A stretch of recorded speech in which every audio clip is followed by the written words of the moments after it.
Este, Buenos días, jóvenes. El día de hoy vamos a iniciar la clase de historia correspondiente a la semana 10, ¿no? Son temas de historia universal y uno de los primeros temas es la ilustración y otro acontecimiento muy importante es la Revolución Francesa. Muy bien, vamos a iniciar los temas. Quisiera, por favor, si me podrían contestar a través del micrófono, eh, si me están escuchando, ¿no? Eh, ¿Me pueden contestar, jovencito? ¿Me están escuchando? Buenos días, profesor. Sí Buenos se le días. escucha. Ya, muy bien, señorita, ya, muy bien. Ya, voy a compartir en estos momentos la separata de la semana 10, ¿ya? Un momentito.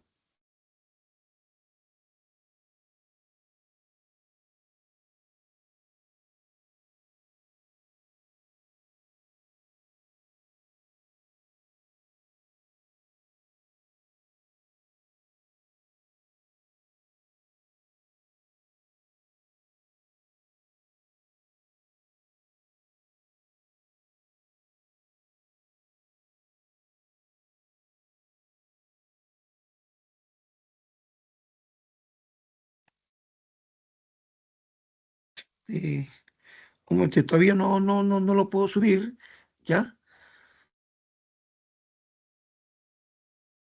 A ver,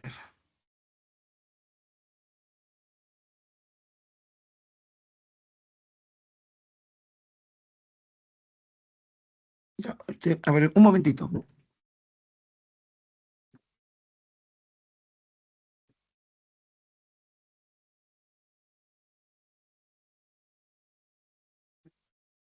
Sí,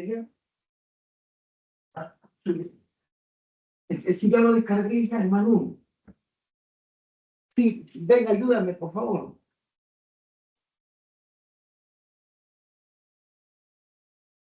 Ya, entonces mientras estoy descargando el material, ¿ya?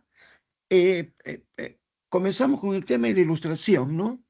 Ya, ya la ilustración fue un gran movimiento cultural,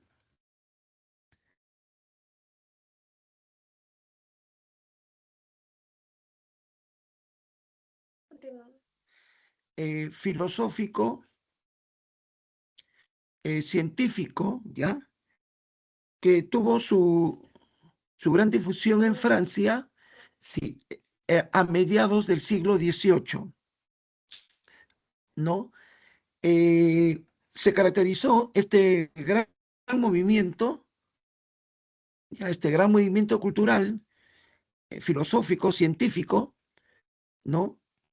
Porque promovió el espíritu crítico, ¿no? La, la actitud renovadora, fundamentalmente contra el antiguo régimen, ¿ya? Así es. Entonces, eh, este movimiento, eh, eh, como les digo, era, ya acá está, lo pueden apreciar ya, el material, ¿no? La ilustración, ya. Me visualizar, contéstenme, ¿ven el material? Dejo de Atención, compartir jóvenes. pantalla. ¿Cómo? Profesor, ahora sí. Ahora Ahora sí, sí. ya, muy bien. Ahora sí, correcto, y ahora sí. Entonces, mira, así como a fines de la Edad Media y entrando a la Edad Moderna, se producieron dos grandes movimientos revolucionarios en Europa, como fue el humanismo y el Renacimiento, que fue la expresión de la burguesía intelectual italiana, la Ilustración del siglo XVIII, ¿no? El llamado siglo de las luces, es la expresión de la burguesía intelectual francesa, ¿no? Como les dije en antes, este gran movimiento intelectual, científico, filosófico, ya promueve el pensamiento crítico reformista contra el antiguo régimen. Y cuando se dice contra el antiguo régimen, se refiere al sistema político que tenía Francia desde hace 300 años, es decir, la monarquía absolutista que estaba sostenida por la doctrina católica, o sea, por el clero católico. Por lo tanto, la Ilustración fue un movimiento contra el antiguo régimen, es decir, contra la monarquía absolutista, contra ese régimen político, la monarquía absolutista, y contra la ideología que justificaba ese absolutismo, que era el clero católico. De tal manera que la Ilustración ya fue antiabsolutista y anticlerical, fundamentalmente anticlerical, ¿ya? Una de las características principales de la Ilustración, o diríamos también de otra manera, el principio fundamental de la Ilustración es que centra el conocimiento en la razón, se basa fundamentalmente en la razón, ¿ya? Ese es el principio fundamental. Así como el humanismo tuvo como principio fundamental, a ver, ¿alguien me puede contestar cuál fue el principio fundamental del humanismo? ¿Se acuerda? El hombre era el centro del mundo. El hombre en el centro del mundo, el Profesor, antropocentrismo. Sí, dígame. profesor, disculpe, se quedó compartiendo su pantalla del Teams, no es de las diapositivas de la clase. O sea, ¿no lo pueden ver? No, nosotros estamos viendo su pantalla de la llamada del Teams. Ah, ya, ya, ya. O sea, que no pueden ver ahorita la separata, ¿no? No, profesor. Ya, yo un momentito, voy a hacer lo posible porque ustedes lo puedan ver, ¿ya? Un Muchas gracias. momentito. Ya, ya, correcto, ya. Bueno, entonces, pero sin embargo, te voy a hacer, hasta que arregle este asunto, quiero que sigamos con el tema, ¿no? Entonces, miren ustedes, la Ilustración ya se basó en la razón, algo fue principio fundamental, y la razón tenía que demostrar que si el régimen político es correcto o incorrecto, por la razón. Si la sociedad que está organizada en esa época es justa o injusta, a través de la razón.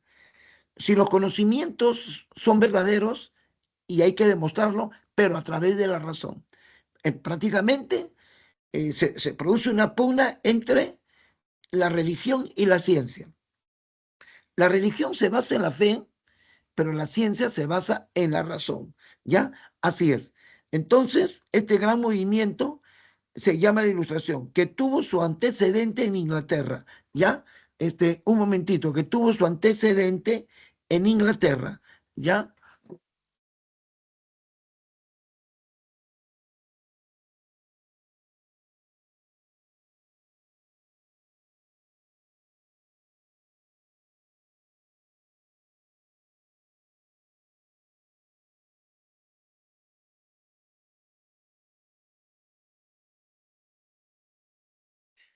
Ya. Entonces, el antecedente eh, de la Revolución Francesa estuvo en Inglaterra. ¿Ya? A ver, voy a hacer lo posible para que puedan ver ustedes.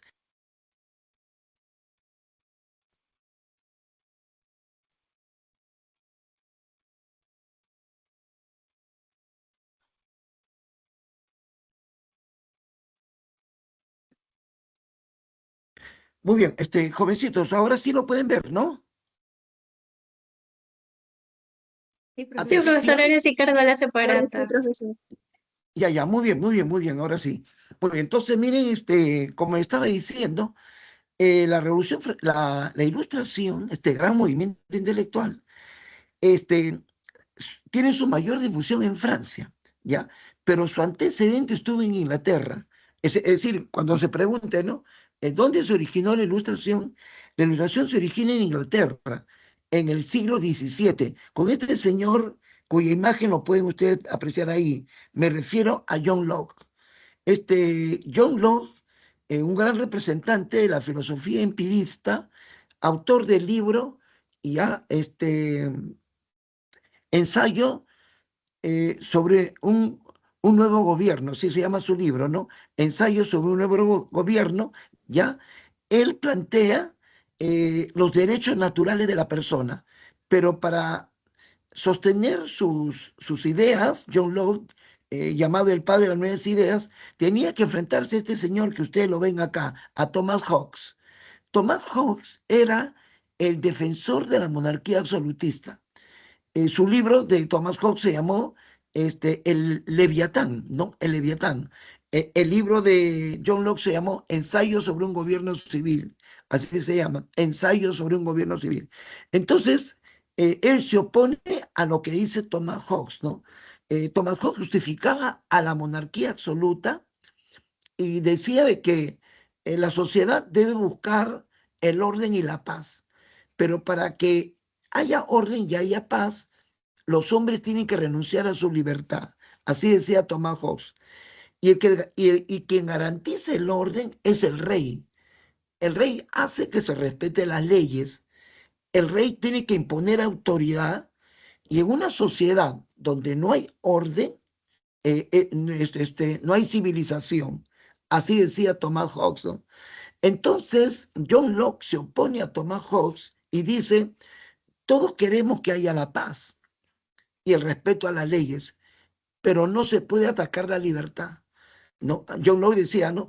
Lo que debe buscar un buen Estado es garantizar la libertad de las personas, ¿no? Entonces, es así que él habla de los derechos de las personas y nos da tres características de los derechos de las personas. Los derechos de las personas son naturales, inalienables y universales. Derechos universales quiere decir que el derecho es para todos, sin excepción. Naturales porque nacen con nosotros mismos. ¿No? O sea, no es un favor que el Estado nos da a nosotros. No, esos derechos nacen con nosotros mismos. El Estado simplemente debe garantizar que eso se cumpla. Los derechos son inalienables porque nos pertenecen, porque no nos pueden quitar, ¿no? Así John Locke defiende, pues, sus ideas frente a Thomas Hobbes, ¿ya? ¿Y cuáles son esos derechos naturales, inalienables y universales? El derecho a la vida, el derecho a la libertad, el derecho a la propiedad, el derecho de la búsqueda de la felicidad, ¿no? ¿Ya? Así es. Ahora, los grandes exponentes de la ilustración del siglo XVIII, ahí tienen ustedes la imagen, es a Voltaire, Francisco Arouet, su verdadero nombre. Su libro más importante fue Cartas Filosóficas. También escribió El Cándido, que es una crítica y burla al rey de Francia, Luis XVI. Escribió también un libro muy importante llamado La doncella, donde él se refiere a Juana de Arco y el papel líder que tuvo esa joven al dirigir al movimiento campesino, ¿no? Entonces, Voltaire se presenta pues como uno de los críticos más agudos del antiguo régimen, odiado por la aristocracia y odiado por la monarquía, pese a que lo odiaban, lo invitaban a sus fiestas, a este señor cuyo seudónimo era Voltaire, ¿ya? Así es, y vivió toda su vida hasta el día de su muerte de una manera agitada y a salto de mata, ¿no? Tenía que vivir escondido porque la policía lo perseguía, ¿ya? Una dama lo escondió, Madame du Châtelet, ¿no? Y que le pidió a Voltaire que se dedique a los estudios de la física, ya que el físico más notable en esa época era Isaac Newton, inglés, ¿no? Voltaire trató de complacer a su protectora, a la señora Madame du Châtelet, ¿no? Y escribe un libro que se llama Elementos de la filosofía de Newton, ¿no? Pero este hombre, su preocupación eran los temas políticos y sociales, su preocupación era la sociedad, su preocupación era el hombre. Entonces, se dedicó a escribir libros sobre ese tema, ¿no? Un gran filósofo es el suizo Juan Jacobo Rousseau, ahí lo tienen, Rousseau o Rousseau, le dicen otros, ¿no? Su mejor libro es El contrato social, ¿ya? Y es el primer teórico que habló de la teoría del noble salvaje. ¿no? En la famosa frase de el hombre es bueno por naturaleza, la sociedad lo corrompe. Tomahawk decía que los hombres se mueven por interés, lo cual es cierto, ¿no? ¿Ya? Y que hay una lucha entre seres humanos por sobrevivir, ¿ya? Que en parte es cierto, pero la sociedad frena esa lucha, ¿no? Buscando la cordialidad entre los seres humanos, ¿no? Buscando la solidaridad entre los seres humanos. Tampoco no podemos caer como los animales, ¿no? Donde vamos a tener que matarnos para poder sobrevivir, ¿no? Entonces Rousseau habla de que el hombre es bueno por naturaleza y es el primero que plantea el principio de la soberanía popular. El que manda no es el rey, la soberanía lo tiene el pueblo. Así decía Rousseau, ¿no? Entonces, ¿no? ¿Qué soberanía? Es poder, es decisión. Y según esa época, el único que tenía soberanía, el único que tenía decisión, era el rey. Entonces Voltaire se opone a eso. El soberano es el pueblo, decía Rousseau. Quien decide es el pueblo, decía, ¿no? Montesquieu es un aristócrata francés que estudió Derecho. Por su profesión se convirtió de aristócrata en burgués, de varios libros que escribió Carlos de Secondat, que es su verdadero nombre, Carlos de Secondat. El más importante es el espíritu de la ley. Y ahí plantea ese primer teórico que plantea la división de los poderes del Estado. Ya, que aquí en Perú lo estamos viendo, pero terriblemente, ¿no? Que como un grupo de gente que quiere controlar el Estado peruano, eh, quiere tener control del Ejecutivo, del gobierno, el control del Legislativo, el Congreso, ¿ya? El control del Poder Judicial, el control de la prensa, ¿ya? Y vemos que el único que resiste aquí en Perú a esta dominación implacable que están haciendo es el Poder Judicial. ¿Por qué? Porque hay todavía algunos jueces, algunos fiscales de ética, hombres de ética, mujeres de ética, de gran moral, que se oponen a los abusos y arbitrariedades del Congreso, ¿no? No respetan lo que Montesquieu decía, ¿no? Los poderes tienen que ser autónomos, independientes, el uno del otro, donde el legislativo debe respetar al Poder Judicial. Y vemos que no es así, ¿no? Aquí lo quieren avasallar, ¿no? El poder, esa oligarquía, esa mafia que existe aquí en el Perú, quiere imponer a una mujer que, que, que no demuestra que es una fiscal competente, la señora Patricia Benavides, ¿no? Y la atacan a la señora Delia Espinosa, ¿no? Y el Congreso la ha votado, la ha destituido a Delia Espinosa cuando no tiene derecho a destituirla, ¿no? ¿No? Así, entonces, es un avasallamiento, o sea, quieren copar todo para poder satisfacer sus intereses económicos para los próximos 5 años, ¿no? Entonces, no hay un respeto a lo que decía Montesquieu, ¿no? Así es. ¿Qué caracteriza la ilustración en el campo de la política, ¿no? División de los poderes del Estado, como les he dicho, el respeto, ¿no? A los poderes del Estado, ¿ya? Proponiendo como régimen político o bien una monarquía constitucional o bien un gobierno de tipo republicano con un gobierno democrático, ¿no? O sea, ese era el pensamiento de los ilustrados, ¿no? El Estado debe ser una república y el motor que dirige esa república es la democracia, el gobierno democrático, ¿no? Así es. Ya, se oponen, como dije antes, al gobierno absolutista de los reyes, y los reyes tienen como aliado a los dueños de las tierras, o sea, a la aristocracia feudal. Por eso dice, no, critica al gobierno absolutista y los privilegios señoriales. Me refiero a la aristocracia feudal, a los dueños de las tierras, ¿no? El respeto a los derechos naturales de las personas, derecho a la vida, a la libertad, igualdad, a la propiedad, que es lo que hasta ahora se dice, que está muy bonito en la Constitución. En la Constitución se habla de esto actualmente, ¿no? Pero, pero, pero no se respeta eso, ¿no? ¿Ya?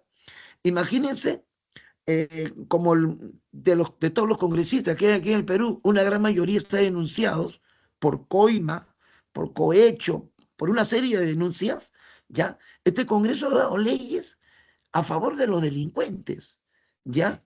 Y, Y eso es preocupante. Y todavía estos congresistas, que prácticamente yo les voy a llamar delincuentes, hablan de democracia. Y esta gente, así como tuvieron como títere a la señora Dina Boluarte, que era un títere del Congreso, hoy el títere del Congreso es este Geri. Y que la prensa burguesa oligárquica de Perú, ¿no? Trata de presentarlo como que está haciendo cosas buenas. Yo no veo cosas, yo no veo nada de bueno acá, porque en la noche tengo que persignarme cuando estoy caminando 10 cuadras antes de llegar a mi casa, ¿no? Para que no me asalten, ¿no? La inseguridad ciudadana es de todos los días. Señores, la ilustración en el campo de la economía. Ellos plantearon la economía liberal o el librecambismo contra la escuela económica o la teoría económica que sostenía las monarquías absolutistas, que era el mercantilismo. No se olviden que España durante el siglo XVI, XVII, España, Portugal, Francia, Inglaterra, Alemania, que en ese entonces se le llamaba el Sacro Imperio Romano Germánico, ya se sostenían en la escuela económica mercantilista y para eso aplicaban medidas comerciales proteccionistas.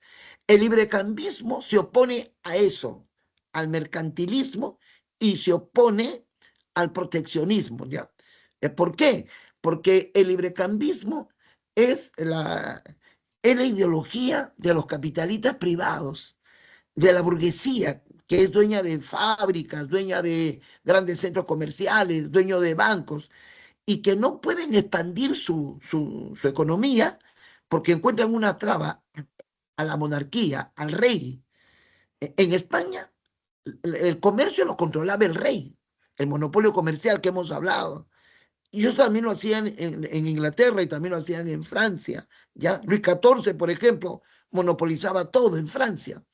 Entonces los capitalistas privados, al ver que no pueden desarrollarse, tienen trabas, ¿no? Ven que ellos plantean otra escuela económica, la escuela liberal o librecambista.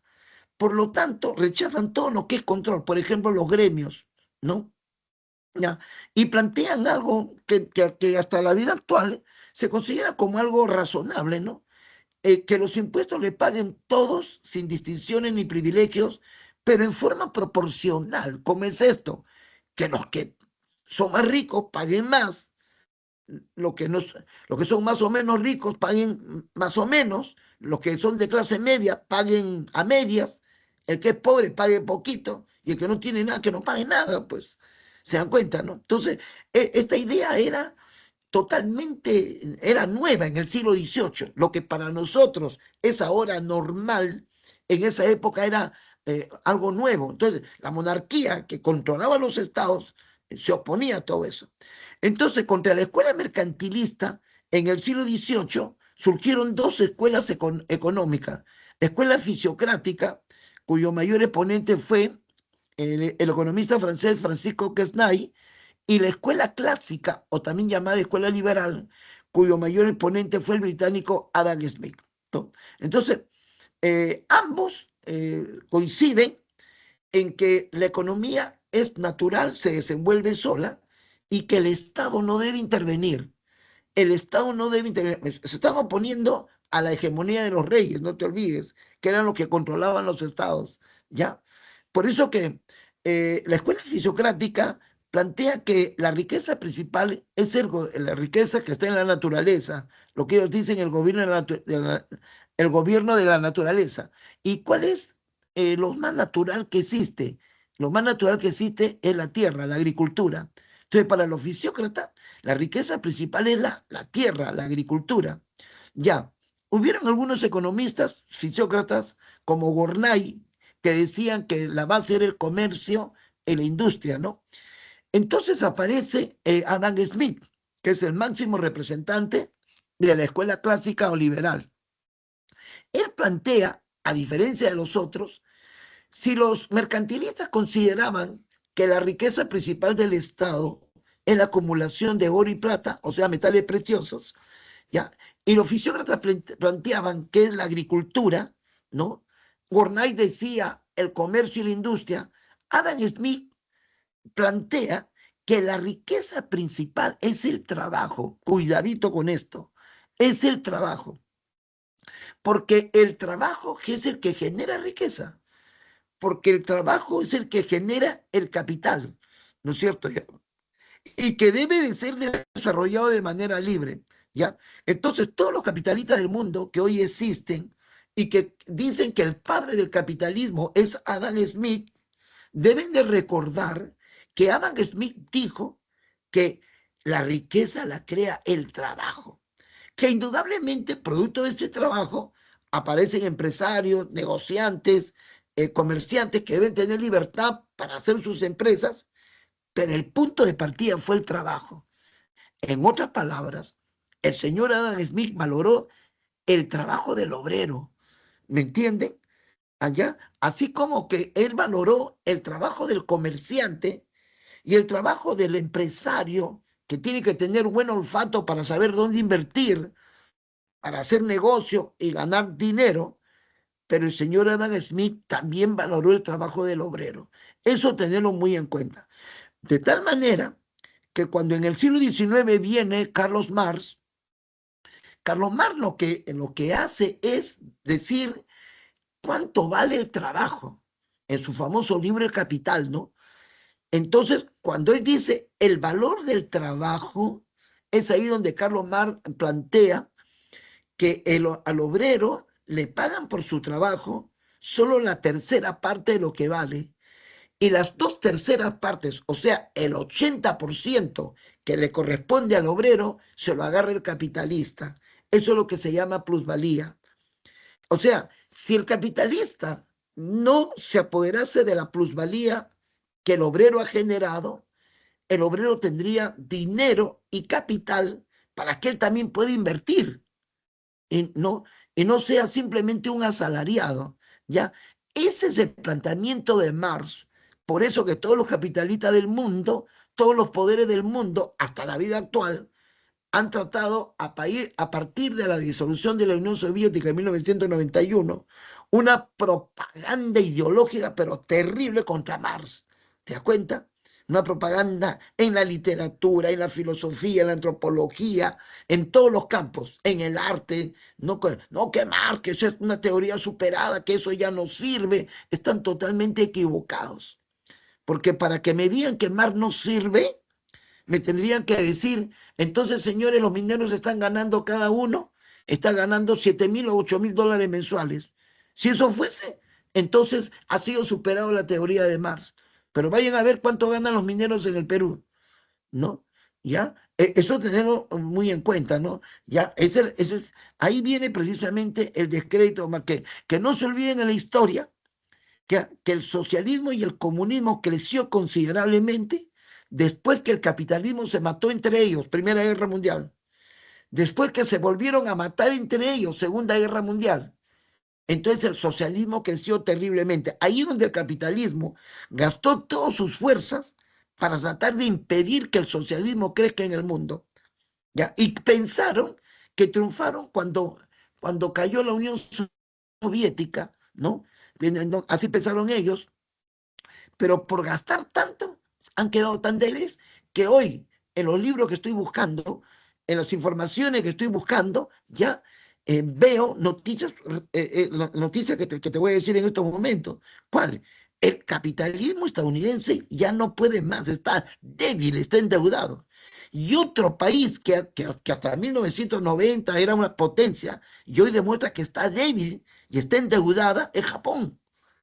¿Se da cuenta? ¿Ya? Entonces, entonces, cuando ellos ven que su poder está cayendo y miran asombrados cómo China crece terriblemente, creo que están ahora preparando una nueva pandemia, ¿no? Que va a salir la nueva gripe NH no sé cuánto, ¿ya? Y lo están haciendo simplemente por tratar de ocultar la caída de un sistema. El capitalismo está cayendo. Y es un sistema viejo ya. Es un sistema que viene desde el siglo XI, con el renacimiento urbano comercial que hemos tratado con ustedes, ¿no? ¿Ya? Señores, la ilustración en el campo de la religión son anticlericales, como te dije, contra el clero, ¿no? Pero ellos dicen, si hay que respetar a toda la gente que tiene creencia católica. Por lo tanto, también hay que respetar a aquellos que no son católicos. Por eso que plantean los ilustrados la tolerancia. Pero planteaban un Estado laico, ¿no? Que felizmente hoy lo tenemos, ¿no? Ya, un Estado, ¿cómo que un Estado laico? Que la política, el Poder Judicial, lo hacen los civiles, no están los curas ahí, te das cuenta, ¿no? Ya, que los colegios están dirigidos por laicos, por civiles, ¿me entiendes? No, y no los curas. Los curas han quedado casi prácticamente arrinconados. En muchos países del mundo, incluyendo a Perú, siempre se tenía la idea de que yo quiero la mejor educación para mi hijo. ¿Qué hago? Lo meto en un colegio de curas. Eso es lo que decía, ¿no? Lo meto en el San Agustín, lo meto en el Santo Toribio, lo meto en Santo Tomás, etcétera, etcétera. Pero el clericalismo ha sido rebalsado, ¿no? Por eso que poco a poco esos colegios religiosos están disminuyendo, ¿no? Entonces, lo que estos ilustrados planteaban era un Estado laico, por lo tanto, una educación laica, ¿ya? Así es. En el campo de la sociedad, rechazan la sociedad estamental, la sociedad en clases sociales privilegiadas, ¿no? ¿Ya? Por eso que criticaban los privilegios de la clase noble, los dueños de las tierras, los condes, los duques, ¿no? Los privilegios del alto clero, obispos y arzobispos, ¿no? Sectores poderosos que hasta ahora siguen siendo poderosos hasta la vida actual, ¿ah? ¿Ya? Y gracias a Rousseau se promovió la teoría del buen salvaje en el pensamiento de Rousseau de el hombre es bueno por naturaleza, pero la sociedad lo corrompe. Ya, ¿cómo difundir estas ideas? Y pensaron los ilustrados que la mejor manera de difundir estas ideas era a través de la enciclopedia, ¿no? Entonces la enciclopedia fue un conjunto de 28 tomos, 28 tomos que resumen en esos libros todo lo que se sabía en el siglo XVIII, ¿ya? Una síntesis de los conocimientos de geografía, de matemáticas, de biología, de astronomía, ¿no? Ya, de medicina, ¿ya? Así es. Estos tomos se publican por primera vez en 1751 y terminó de publicarse en 1780.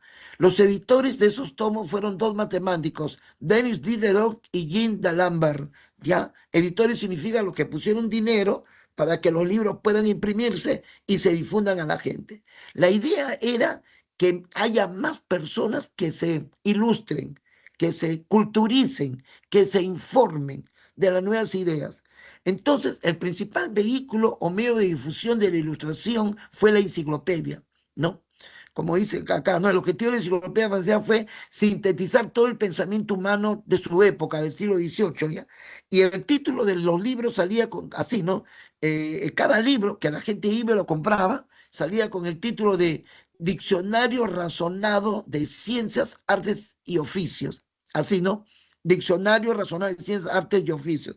Y allí, en esos libros, estaba el pensamiento racionalista, estaba el pensamiento anticlerical, estaba el pensamiento antiabsolutista, ¿no? Y mucha gente de la ciudad se ilustró. No eran tan caros, los hombres se preocuparon de que los libros lleguen a la mayor cantidad de personas de menores ingresos económicos. Lamentablemente, fueron muy pocos los campesinos que leyeron esto. Por eso es que entendemos que en la Revolución Francesa el campesino fue reaccionario. Los revolucionarios peleaban a favor de ellos, pero el campesino en su ignorancia defendía al rey, porque decía que era divino, que Dios lo ha mandado, ¿no? Y era precisamente porque no aclaró sus ideas, porque no sabía leer y escribir, se dan cuenta, ¿no? El oprimido, el explotado, por si acaso, justifica su explotación, ya como dice la frase, eh, este hombre es más papista que el papa, ya, así, el hombre de su época era más monarquista que el mismo monarca, ya, los hombres justifican su explotación. Para que no puedan pensar así, simplemente tienen que ilustrarse, tienen que razonar, tienen que reflexionar, ¿no? O si no, miren la Odisea, ¿no? Donde se pone como héroe a un esclavista, como es Odiseo, dueño de un reino en Itaca, ustedes lo saben, Y cuando después de 10 años de ausencia, Odiseo regresa, el esclavo va y se arrodilla y se le dice, mi amo. O sea, el esclavo justifica su explotación, como el siervo en la época feudal justificó su explotación por siglos. ¿Se dan cuenta, no? Como el obrero hasta ahora justifica al capitalista, no entiende que lo están explotando. El obrero simplemente piensa así, no dice, no, pero compadre, su hombre hábil, tiene plata porque es vivo, porque la sabe hacer, dice, ¿no? Entonces, por eso que tiene plata, es lógico, ¿no? Pero te paga muy poco, te está explotando. Es que no tengo educación, por eso que gano poco, Así hablan ellos, no entienden que en realidad están explotando su trabajo. ¿Ya? Cuando se esclarecen, cuando razonan, ahí parecen los líderes de los trabajadores, ¿ya? Y que se oponen al sistema y que quieren que todo cambie. Entonces, el despotismo ilustrado. Este nuevo tema, ¿no? El despotismo ilustrado. ¿Qué es el despotismo ilustrado? ¿Ya? Señores, la ilustración se difundió tanto en Europa que llegó también acá a América, los criollos peruanos, a través de los jesuitas, ya recibieron las ideas y los libros de los ilustrados, ya, de estos filósofos, ¿no? Ya, este, los jesuitas se encargaron de traer esos libros, ya, aquí a Perú, por ejemplo, ¿no? Entonces, al ver de que la ilustración avanzaba, ya en la mente de muchas personas, de miles de personas, millones de personas, los reyes se preocupan. Y los reyes se dan cuenta que esto va a originar un levantamiento contra ellos. Es ahí que los reyes tratan de tomar medidas para detener esto y comienzan también a dar medidas a favor del pueblo. A esto es lo que se llama despotismo ilustrado. Surgió en la segunda mitad del siglo XVIII, ¿no? Y como dice, ¿no? Fue un intento por conciliar el absolutismo, ¿no? Con algunas ideas de progreso y de ilustración. O sea, los reyes trataron de ceder a sus abusos, ¿no? A su indolencia contra el pueblo, a su indiferencia y desprecio que tenían contra el pueblo, tratando de darles algo, recogiendo algunas ideas renovadoras y progresistas de la ilustración, ¿ya? Y el fondo del asunto es esto, ¿no? ¿Por qué lo hacían? Lo hacían para evitar una transformación fuerte, para evitar la revolución, para evitar el cambio. Por eso lo hacían, ¿no? Como dice acá, ¿no? Como proyecto de modernización vertical autoritaria. Vertical porque viene de arriba para abajo y arriba está el rey. Autoritario porque lo promueven estos reyes. El pueblo era simbólicamente el hijo del monarca, ¿no? Así es, ¿no? O sea, es como en el hogar, ¿no? Eh, los papás hacen todo por los hijos que son chiquitos o que son adolescentes, ¿no? Entonces, ¿quién te compra el pantalón? Mi papá, ¿no es cierto? ¿Quién te pone en mis zapatos? Mi papá, mi mamá, así es, ¿no? ¿Quién te da para el pasaje? Mi papá, mi mamá, correcto, ¿no? Entonces, ya, igualito. Ellos, los reyes pensaban que el pueblo eran sus hijos, ¿no? Y que ellos velan por el bienestar de sus hijos y le dan, ¿no? Le dan al pueblo alguna cosa, ya, ¿quieres tu chupetito? Ahí está tu chupetito, listo, ya no fregues más, ya, y no reclamen más, ya, a eso se llama el despotismo ilustrado, debiendo velar por su bienestar, negándole toda participación, así como lo que pasa con los hijos, pues, porque el papá, y la psicología ha demostrado, que comete un error cuando le dice al hijo, opina, ya cállate, le dice, ya cállate, tú no eres nadie para decir nada, y le quitan al hijo iniciativa de opinar, ¿no?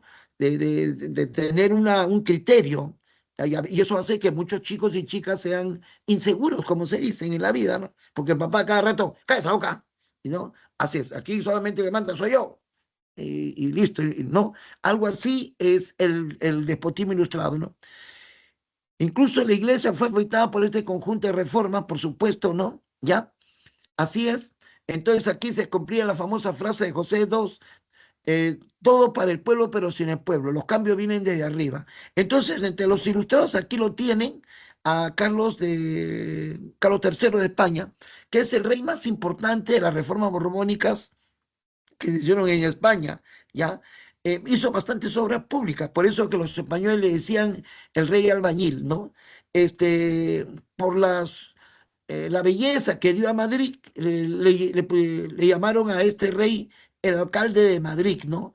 ¿Qué te digo? Trató de hacer reformas legales, ¿no? Como por ejemplo, aquí en Perú, es Carlos III que ordenó que se anulen los corregimientos y en reemplazo de los corregimientos se pongan las intendencias, ¿no? Fue Carlos III, ¿no?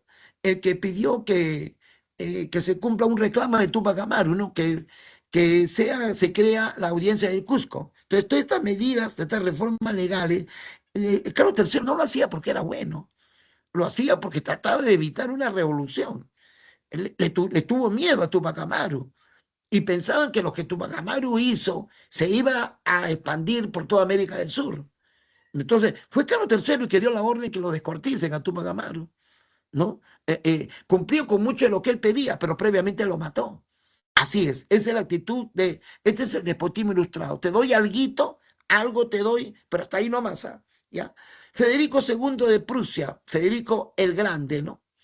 Eh, Tiene un mérito porque se encargó de promover la cultura y la educación y trató hablando de educación, acá hay una información que ustedes deben tener en cuenta. Es el primer rey de la historia que decretó la educación primaria gratuita y obligatoria. Eso ténganlo muy en cuenta, ¿ya? Abolió la tortura y decretó la tolerancia religiosa. Este rey prusiaco, Federico II. Prusia, no te olvides, fue el reino base que le tuvo que hacer la guerra a Austria para fundar ese estado que se llama Alemania, ¿no? En Austria destaca María Teresa de Austria y su hijo José II, ¿no? Entonces, cuando José II hereda el reino que le deja su madre, ¿ya? José II profundiza en darle más poder al rey, armar una buena administración del Estado a través de ministerios, supervisiones, es lo que se llama burocracia, para que haya un poder controlado por él. Eso se llama centralización del poder. ¿Ya? Y eso le enseñó su madre, ¿no? A este señor. María Teresa a los campesinos le bajó los impuestos. Hizo algunos colegios para lo que hoy llamamos gente de clase media. Ella, así es. Hoy los presidentes capitalistas del mundo, los que defienden a los grandes monopolios oligárquicos que hoy controlan la economía del mundo, hacen algo con el pueblo y le tienen miedo al pueblo, ¿no? ¿Y qué hacen? Le dan algunas cosas, a eso se llama populismo, ¿no? Toma tu pista, toma tu posta médica, toma tu escuelita ya para que no fregues. ¿Ya? Y tienen algo a su favor, ¿no? Por ejemplo, tienen los medios de difusión que entretienen a la gente. La clase obrera no avanza, si yo comparo la clase obrera del 2000, de los 2000 a 2025, con la clase obrera de la década del 60 y del 70, la clase obrera está relajada, sus dirigentes están corruptos y los obreros están entretenidos con la Champions League. Las que están pendientes de que si Real Madrid le va a ganar a Barcelona, que PSG le va a ganar a Manchester United y cosas así, ¿no? Ya, entonces al pobre, como se dice, ¿no? El fútbol es el circo romano del siglo XXI. Ya, entretienen a la gente. Entonces, esos obreros no pueden entender sus problemas, esclarecer, ¿no? Quieren evitar una revolución. Igualito, si en el siglo XVIII se llamó despotismo ilustrado, hoy se llama populismo. ¿Ya? Hoy se llama populismo. Y fue este José el que hizo la frase todo para el pueblo, pero sin el pueblo. Aquí tenemos a esta alemana, Catalina II, era alemana, que se casó con el Pedro I, que era un alcohólico y que lo desapareció. Nunca se sabe qué pasó con Pedro I. Dicen que lo encerraron en la cárcel, pero desapareció, ¿no? Y muchos creen que lo mandaron a matar. Esta alemana se va a convertir en zarina rusa, Catalina II, ¿no? Y trata, pues, de darle algo al pueblo, ¿no? Fundó la Sociedad Libre de Estudios Económicos, ¿ya? Cuando dice secularizó los bienes de la iglesia, quiere decir que muchas tierras de la iglesia se las quitó, ¿ya? Se la quitó, le quitó a la... Y la iglesia rusa es otro tipo de iglesia. A ver, eso viene del Imperio Bizantino, cuando se produjo el cisma del Oriente en el siglo XI.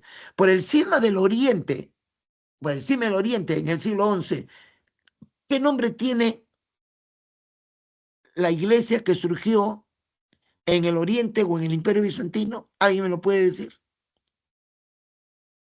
La Iglesia Ortodoxa. Claro, Iglesia Cristiana Ortodoxa, ¿ya? Ella le quita a la Iglesia Cristiana Ortodoxa tierras y comienza a repartirles a algunos campesinos. Imagínense que en esa época habían, pues, vamos a decir, 20, 30 millones de campesinos que le den tierras a unos 50.000 campesinos. De los 20 y 30 millones, ilusiona al campesinado. Los otros dicen, algún día me tocará a mí. Eso se llama despotismo ilustrado. Y lo hacían por tratar de calmar la situación. Esta señora, como Federico II, llamó a Voltaire a su corte. Tenía correspondencia con Montesquieu, ¿no? Decían que admiraban a los ilustrados cuando en el fondo lo odiaban, ¿no? Porque los otros eran antisistemas, ¿no? Características del despotismo ilustrado, que hoy se llaman populismo, ¿no? Dicen, se promovió el progreso social, pero bajo el control de la monarquía. Es como que el papá quiere que tú progreses, ¿no? Ya, así es, ¿no? Y te compra de todo, te mete a un instituto para que estudies inglés, ¿no? Te matricula en la pre, porque el padre quiere que su hijo tenga un buen futuro, ¿no? Pero todo parte de arriba, de la cabeza, del papá y la mamá. Igualito es el despotismo ilustrado, todo viene de la monarquía. Yo te doy hasta donde pueda. Si no te puedo dar, hijito, bueno, hijito, si no te puedo dar, ¿qué se va a hacer? Bueno, algunos padres son abusivos, no lo dan, ¿no? Papá, pero quiero estudiar, no puedo, hijito, porque no tengo plata. Pero mentira, tiene dos queridas, ¿no? Tiene querida una y querida dos, y prefiere gastar en la querida y no invertir en el bienestar de sus hijos. Y tú tienes que obedecer porque soy tu padre. Entonces todo viene de allá arriba, dice. Ella, más o menos así, con esta parodia que estoy haciendo, ya es el despotismo ilustrado, ¿no? Se inspiró en la ilustración, ¿no? Claro, hasta cierta medida, pero hasta un límite. Y si el pueblo reclama mucho, ellos reprimen. ¿Qué es reprimir? Le meten bala. Ya, le meten, reprimen, ya. Ahora, principales reformas. Por favor, pueden pagar el micrófono porque pueden apagar alguien tiene el micrófono abierto, por favor. Ya. El conflicto entre dos. Ahora sí, principales reformas. Estos estados, nosotros estuvimos hablando de los regímenes políticos. Ciertos conceptos en materia judicial ya, para poder tener mayor acercamiento a las vías alternativas de solución de por favor, se está cruzando con un micrófono. El primero es la mediación. Es el micrófono de la tutora. Entre dos por favor, personas con la ayuda de un tercero imparcial, el mediador. Su misión es facilitar el camino por favor, para que las personas puedan dialogar y así lograr acuerdos. El segundo es la conciliación. Es una etapa del procedimiento judicial en el cual el juez motiva la solución del conflicto a través del acuerdo de ambas partes, evitando así continuar con el desarrollo del juicio. El tercero es la negociación. Cuando no existe un tercero para que las partes logren un acuerdo y puedan hacerlo por ellas mismas. Se está cruzando. El cuarto es el arbitraje. Hay un micrófono que se está cruzando, por favor. Es un juez que puede ser nombrado por las partes o por la autoridad judicial en subsidio para la resolución de un asunto litigioso. Por favor, recuerda que para mayor información sobre educación financiera visita www.conadec.cl, toca la campanita y síguenos en nuestras redes sociales. Nos vemos en otra cápsula de ¿Sabías qué? Por favor, dile a alguien que por favor, continuamos. La conciliación. A ver, Escucha, después lo más práctico posible, para evitar un proceso judicial largo. Muy bien, amigos. Entonces ahí han tenido ustedes esta información relacionada con cómo se resuelve, ¿no? Los conflictos en trabajo, ¿no? Se me está interfiriendo un micrófono. Puedan dialogar. La negociación, la conciliación, ¿no? Si el juicio micro... el árbitro. Y y me el está acusando que está arbitraje, ¿no? interrumpiendo Son la clase. aspectos importantes, ¿no? Dentro del análisis. Vayamos a... Ya, muy bien. Y ahora sí, muy bien. Hubo una interferencia, por favor, ya fue. Jovencito, ¿me están escuchando, no? Sí, Sí, profesor. profesor. Sí, profesor. Ya, Sí, sí, profe. disculpen, ya, no sé de dónde ha venido esa interferencia, ya. Entonces, entre las reformas tenemos la reorganización de la burocracia. Quiere decir, cuando hablamos en el último tema de historia universal, después de los descubrimientos geográficos aparecieron las monarquías autoritarias y en el siglo XVIII las monarquías absolutistas. Estas monarquías absolutistas que dirigen estados grandes necesitan una excelente administración. Y la administración se tiene que hacer a través de instituciones y funcionarios altamente calificados. Eso es lo que se llama burocracia, ¿no? Ya como por ejemplo España creó el Consejo, el Real y Supremo Consejo de Indias, por ejemplo, ¿no? Ya, así es. Ahora, los reyes tuvieron que ceder ante la ilustración, por eso que aceptaron la tolerancia religiosa ya, y el principio del regalismo. ¿Qué es el principio del regalismo? Lo dije en un momento, es cuando la realeza, el rey, tiene capacidad de tener controlada a la Iglesia Católica, de tener subordinada a la Iglesia Católica, ¿ya? Entonces, o sea, en otras palabras, el rey le está diciendo al Papa, señor, en el Estado mando yo. Usted, señor Papa, obispos y arzobispos, dedíquese solo a los temas religiosos, ¿ya? Ahora, renovación del sistema judicial, tuvieron que hacerlo, y la educación. En cuanto a la educación, se pidió que la educación sea laica, no dirigida por curas, ¿ya? Así es, porque la ciencia avanzaba por otro lado, ¿no? El señor Newton, el señor Johann Kepler, no eran curas, ¿no? Entonces, ya. Ahora, implantación del libre comercio, en efecto, en el siglo XVIII tuvieron que dejar el mercantilismo y se vieron obligados a abolir la servidumbre y convertir al hombre que trabaja en el campo en un peón asalariado, pero ya no tratado como un semiesclavo, como era el régimen de la servidumbre. Muy bien. Otro acontecimiento histórico es la independencia de los Estados Unidos, ¿no? La independencia de las 13 colonias de América, ¿no? Bueno, antecedentes. Quiero decirles que el proceso que sucedió en América del Norte, en lo que hoy se llama Estados Unidos, es muy diferente al que sucedió en lo que hoy es América Latina, ¿no? En América del Norte llegaron colonos ingleses que huían del rey, de los reyes estuardos que los perseguían. Esos colonos generalmente eran gente de religión calvinista, le decían puritanos, y eran perseguidos a muerte. Por escapar de esa persecución, miles de personas cruzan el Atlántico y se establecen en la parte oriental de lo que hoy es Estados Unidos. Entonces es muy diferente al proceso español. ¿No? El rey de España mandó aventureros acá a América, Perú, a México. No, en América del Norte es diferente. No, esos artesanos no los mandó ningún rey, ellos salieron por su propia cuenta. Y al llegar allí, a esas tierras, trataron de organizarse, ¿no? O sea, mientras que ese colono fue allá a trabajar para vivir, los aventureros españoles vinieron aquí a robar. Es diferente, es completamente diferente, ¿no? Entonces, esos colonos se establecen allí, comienzan a sembrar la tierra, a criar el ganado, ¿no? Comienzan a progresar, pero mantenían su autonomía religiosa. Y cuando Inglaterra se dan cuenta que se habían formado 13 colonias, Nueva York, New Jersey, Connecticut, etcétera, etcétera, el rey de Inglaterra mandó un gobernador que estaba de adorno, en realidad que estaba de adorno, porque ellos se gobernaban solos, ya se gobernaban solos. Así fueron progresando.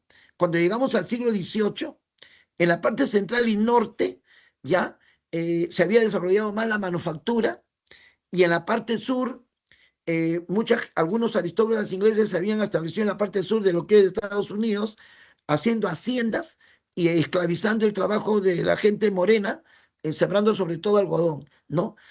Pero sobre todo los del centro y los del norte eran los que no eran esclavistas, porque ellos basaban su trabajo en sus en sus pequeñas granjitas, ¿no? Ellos comenzaron a tener talleres artesanales en base a su propio esfuerzo, sin explotar a nadie. Los explotadores fueron los del sur, los aristócratas ingleses que ya se habían dado cuenta que estas nuevas tierras eran muy productivas, muy fecundas, y vinieron a establecerse en lo que hoy sería pues Carolina del Norte, Carolina del Sur, y trajeron a esclavos de África, los hacían trabajar en los algodonales, ¿no? Para ellos sembrar y luego venderlo a Inglaterra y hacerse muy ricos, ¿no? Así es. Otro antecedente muy importante es lo que pasó, la guerra de los 7 años. Fue la guerra entre Inglaterra y Francia, y fue la guerra por Canadá, como dice ahí, 1756, 1763, ¿no? Esa guerra la ganó Inglaterra, y le quitaron a los franceses Canadá. Entonces, el rey de Inglaterra era Jorge III, y decía Jorge III, lo dijo al Parlamento inglés, que habían gastado mucho dinero por esa guerra y que había que compensar esos gastos. Y la mejor ocurrencia que tuvieron fue que se compensarían esos gastos cobrándole a los colonos impuestos. Esto va a generar malestar y esto va a generar que ellos se levanten contra Inglaterra. Acá tienen el mapa, lo pueden ustedes observar, el mapa de las 13 colonias, ¿no? Massachusetts, Nueva York, Pensilvania, Virginia, etcétera, etcétera, Connecticut, Nueva Jersey, Delaware, etcétera.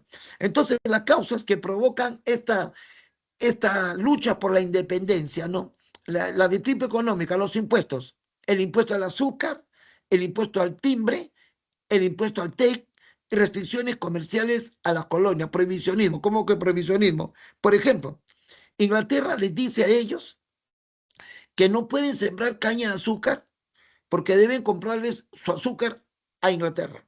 Segundo, le prohibieron la comercialización del té, cuando ya los colonos tenían inclusive empresas productoras de té y comercializadoras de té, y les habían prohibido. Inclusive le mandaron un ejército para que los controle a ellos y los obligaron a pagar un impuesto para mantener ese ejército. A los colonos no les gustó eso, porque lo primero que ellos reclamaron fue: nosotros siempre hemos sido libres, autónomos, dijeron así, ¿no? Ya, entonces, y no podemos pagar impuestos por una sencilla razón: no tenemos representante en el Parlamento inglés. Entonces acá viene la causa política, ¿no? Con esta frase: no hay tributación si no hay representación. ¿Qué es esto? Yo no puedo pagar tributo a Inglaterra, pagar impuesto a Inglaterra, porque yo no tengo diputados en el Parlamento inglés. Lo he reclamado hace tiempo. Yo decía: señores, que quisiéramos mandar nuestros diputados y ustedes no nos hacían caso. Ahora ustedes nos vienen con la sorpresa que nos quieren cobrar. Y si nosotros no hemos participado, si nosotros hubiésemos integrado el Parlamento en Londres, entonces nosotros hemos consentido que ustedes nos pongan esos impuestos. Pero no es así. Como no tenemos representantes allá en el Parlamento, nosotros no hemos elaborado ese impuesto, por lo tanto es ilegal el impuesto que usted me está cobrando. En el campo ideológico, los hijos de estos campesinos ingleses, de estos artesanos ingleses, fueron a educarse en colegios y universidades de Inglaterra y se nutrieron de la Ilustración y de las grandes ideas liberales de John Locke, ¿ya? De Francis Bacon, ¿no? En el campo social siempre vivieron resentidos por la masacre de Boston, lo que pasó el 5 de marzo de 1770, cuando el ejército inglés entró y mató a colonos. Ellos vivieron resentidos, ¿ya? Así es. Entonces, desarrollo de la independencia. Todo se inició con el motín del té. La lucha por la independencia fue cuando el 16 de diciembre de 1773, colonos disfrazados de pieles rojas en el puerto de Boston hundieron cargamentos de té, 250 cajas de té que traía la Compañía de las Indias Orientales de Inglaterra. Ya, esto provocó que las autoridades fusilen a muchos colonos y los colonos decidieron organizarse y pelear contra los ingleses. Ya, así fue. En 1774 se reúne el primer Congreso Continental en Filadelfia, en el estado de Pensilvania, ¿no? Ya en la ciudad de Filadelfia, estado de Pensilvania, y los colonos deciden romper todo vínculo comercial con Inglaterra y que todos los impuestos que le cobraba, como los impuestos al té, al timbre, impuestos para mantener al ejército, son ilegales. 1775, segundo Congreso en Filadelfia. Los colonos le declaran la guerra a Inglaterra y nombran como comandante de su ejército al patriota de Virginia, a George Washington, que comenzó con un triunfo, la batalla de Boston, donde vencieron. Ya antes habían tenido una victoria en la batalla de Lexington, ya. Un hecho muy importante va a suceder el 4 de julio de 1776, cuando se produce la declaración de la independencia de las 13 colonias. Estoy hablando de New York, New Jersey, New Hampshire, Delaware, Maryland, Connecticut, Massachusetts, Pensilvania, Virginia, etcétera, etcétera. ¿Ya? El principal redactor del Acta de la Independencia fue Thomas Jefferson. ¿Ya? Así es. Y donde está todo el pensamiento de John Locke, ¿no? En ese importante documento que ellos elaboraron, ¿no? En 1777 vencen a los ingleses en la batalla de Saratoga con apoyo del ejército francés, ¿no? ¿Ya? Y con el apoyo de Francia, la última batalla fue en octubre de 1781, la batalla de Yorktown, donde triunfan definitivamente y los ingleses no les queda otra cosa que aceptar su derrota. El 3 de septiembre de 1783 se firma el Tratado de Versalles o el Tratado de París. El 3 de septiembre de 1783, donde Inglaterra reconoce la independencia de las 13 colonias. Han triunfado, ¿no? Muy bien. Y esto trae consecuencias. Estados Unidos, desde el momento que redactaron una constitución, se le va a llamar Estados Unidos, es la primera colonia en independizarse de estas potencias, ¿no? Ya da un ejemplo. El ejemplo es que una colonia, si lucha y se organiza, sí puede independizarse. Es el primer país de la historia que aplica las ideas de la Ilustración, por lo tanto establece un Estado liberal y democrático. Es decir, el presidente tiene que ser elegido, el presidente no puede hacer lo que quiere porque tiene que respetar la Constitución, ya era un proceso muy diferente a lo que pasó en América del Sur, ¿no? Simón Bolívar no era democrático, y por no ser democrático, Bolívar malogró un gran proyecto. Mientras que América del Norte se unía, América del Sur se desunía. Ya, así es. Entonces, cuando hay peligro de guerra entre ellos, porque el pensamiento de Washington se va a imponer al pensamiento de Thomas Jefferson. Washington pensaba que las 13 colonias deberían formar cada uno un estado, pero los 13 estados deberían estar unidos. Los 13 estados deberían estar, por eso se le llama Estados Unidos. En cambio, Thomas Jefferson pensaba que cada estado debe formar una república independiente. Por algún tiempo se le hizo caso a Thomas Jefferson, pero generó un problema, igual como sucedió en América Latina, ¿no? Donde los países comenzaron a pelearse entre ellos. Hubo guerra entre ellos. Entonces, para evitar eso, se reúnen en la Convención Constitucional de Filadelfia en 1787. En la Convención Constitucional de Filadelfia se reúnen y elaboran la primera constitución de Estados Unidos y que es la única hasta ahora. Estados Unidos es un país que tiene solo una constitución hasta ahora, lo que demuestra que este país gigante políticamente es un país muy estable. Y es tan estable Estados Unidos que, por ejemplo, en sus elecciones, las elecciones son voluntarias, no son obligatorias. A nadie le obliga a que vayan a votar. El estadounidense vota porque tiene civismo, porque sabe que él es consciente del destino de su estado. ¿Ya?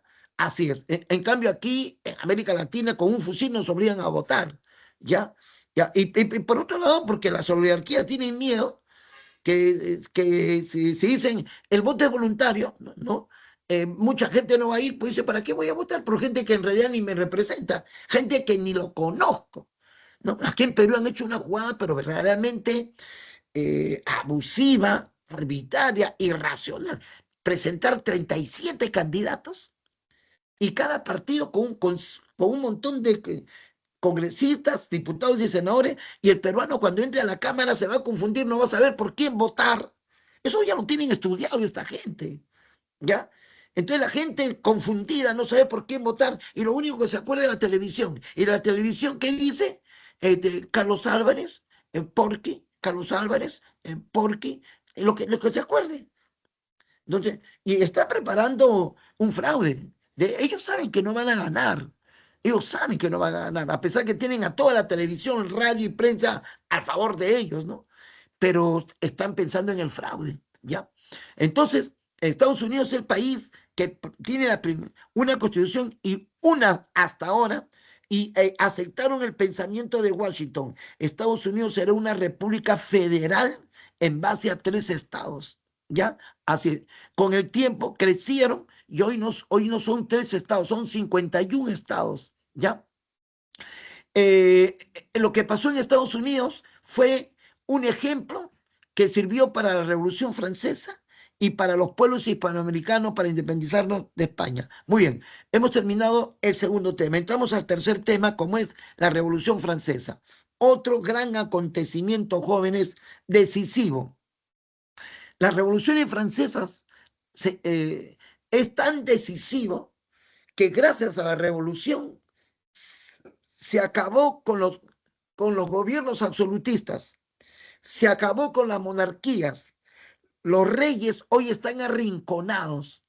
Por ejemplo, se habla del rey de España, pero no gobierna. Está ahí como un decorado, como una pieza de museo. Igual sucede con Inglaterra. En Inglaterra, quien gobierna es el premier, el primer ministro. La familia real está metida en su mazmorra, donde ellos creen que todavía están en el siglo XVI y XVII, ¿ya? Están ahí.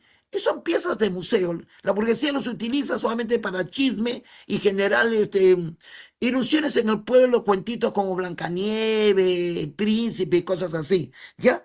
Entonces, esos cambios se debió a la Revolución Francesa. La Revolución Francesa, por eso se llama revolución. Hoy podemos votar gracias a la Revolución Francesa. Hoy podemos decirle a gente poderosa, oye, tú eres igual que yo, eres humano como yo, ¿ya? Gracias a la Revolución Francesa. Por más que el de arriba te diga, oye, ¿tú qué te vas a comparar conmigo? Te voy a decir el de arriba. ¿Te das cuenta? Está loco. Este pobre misio que... Y vas a comprar conmigo que yo manejo cada mes 100 millones, 500 millones. Te van a decir así. Como ya sal de acá igualado. Te van a decir. Pero por lo menos, teóricamente, por la Revolución Francesa y por los ilustrados, podemos decir, no, todos somos hijos de Dios y todos somos iguales, ¿no? Así es. Entonces, la Revolución Francesa es un gran proceso que, como dice, puso fin al antiguo régimen ya, ¿no? Ya, y significó una nueva sociedad. Se acabó con la sociedad donde los reyes gobernaban con la alianza de la aristocracia nobiliaria de los señores feudales y se creó nueva forma de organización político burguesa, ¿no? Que hoy existe, pues, ¿no? La democracia, la división de los poderes del Estado, ya como la República Liberal y privilegios basados en la riqueza y no en el nacimiento, claro, porque en la época monárquica se decía, tú eres dueña de la tierra por sangre, decía, porque tiene sangre real, porque tiene sangre azul, así decían, hasta que el burgués le dijo, bueno, yo no tengo buena sangre, no soy descendiente de buena familia, pero tengo algo que a ti te falta, tengo el billete. O sea, la burguesía fue la que dijo, yo tengo la plata en las manos.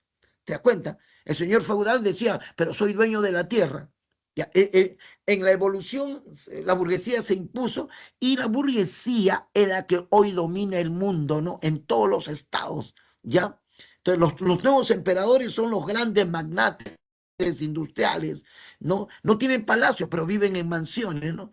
No tienen una corte que lo adula, pero tienen una guardia de seguridad que los protege, pero terriblemente, a estos multimillonarios, que es una nueva élite y que le llamó al pueblo para luchar, jaló en su lucha al pueblo, por eso dice, ¿no? Proceso revolucionario dirigido por la burguesía son los industriales, los comerciantes, los banqueros, dice, con base popular quiere decir que arrastraron al obrero, al artesano, al campesino, al empleado, a que peleen para tirarse al bajo al rey, y lo consiguieron, ¿no? Pero cuando el pueblo de abajo exigió mucho, se asustaron. Es ahí que la burguesía va a traicionar a la revolución, ¿no? Ya, que puso fin al antiguo régimen, ¿no? El antiguo régimen, ¿no? Entonces voy a continuar, pero voy a hacer una preguntita. ¿El antiguo régimen tiene como expresión política una institución llamada? ¿Qué me contesta?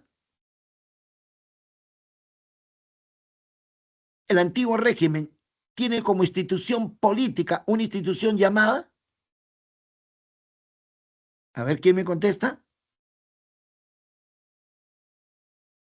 Hay 5 El segundos. Parlamento. Ya, en una parte, en Inglaterra sería el Parlamento. Ya, la institución política del antiguo régimen era la monarquía absoluta. ¿Se dan cuenta? O sea, se tumbaron. Ahora existen reyes absolutistas, no hay, pues. Ya, ya. Y la Ilustración y la Revolución Francesa atacó a la ideología que justificaba a la monarquía absolutista. Pregunto, ¿qué ideología justificaba la monarquía absolutista? A ver, ¿quién me contesta? ¿Qué ideología era el sostén de la monarquía absolutista? El origen divino del poder, entre comillas. Exactamente, el providencialismo. En otras palabras, la ideología clerical, el clero católico. Por eso, si tú analizas la historia, todos los movimientos han sido contra el clero católico, ¿me entienden ya? Entonces, ellos justificaban, no es que ellos le decían lo que la señorita antes ha dicho, ¿no? Que los reyes son hijos de Dios. ¿Ya? Y los ilustradores le demostraron a la gente que los reyes, el único hijo de Dios es Jesús, pero no los reyes, ¿no? ¿Qué causa provocaron la Revolución Francesa? Atención, causas ambientales, ¿no? ¿Cómo? El descenso de la temperatura en Europa en 1788 y 89 va a generar la helada en los cultivos, va a generar escasez y cambios climáticos, ¿ya? El cambio climático genera escasez y al haber escasez de productos para comer, sobre todo el trigo, va a generar mucho hambre. Mucha gente va a padecer hambre. Indudablemente, cuando los estados tienen crisis, los que siempre se defienden son las élites, ¿no? Causas políticas, ¿no? El despotismo de Luis XVI, acá está Luis XVI, ¿no? Que gobernaba sin un tipo de control político, ¿ya? Este sistema entró en decadencia debido al establecimiento de nueva forma de gobierno, ¿ya? Luis XVI gobernaba en forma despótica o absolutista y no hizo algo que podría haberlo salvado, que otros reinos sí lo hicieron, pero él no lo hizo. A ver, quiero consultar un ratito con ustedes, no quiero ser cargoso, pero a ver, ¿qué es lo que no hizo Luis XVI y que podría haber evitado que esta revolución se produzca? Que otros reinos sí lo hicieron. Un ¿Qué no despotismo hizo? ilustrado. Exactamente, señorita, exactamente. No hizo despotismo ilustrado, ¿ya? Porque si hubiese hecho algunas pequeñas reformas, hubiese calmado al pueblo, ¿ya? Así es. Y por otro lado, otra razón política, que la burguesía, o sea, los grandes industriales franceses, los grandes comerciantes, se dieron cuenta de algo, ¿no? ¿De qué se dieron cuenta? Que si yo quiero que mi negocio crezca, lo que tengo que hacer es tomar el poder político. Ahí hay otra razón política, ¿ya? La necesidad e interés de la burguesía de gobernar el Estado. Entonces, si yo quiero gobernar el Estado, ¿qué tengo que hacer? Tengo que derrumbarme a la monarquía. Tengo que eliminar a la burguesía. Ya, y lo hicieron, lucharon.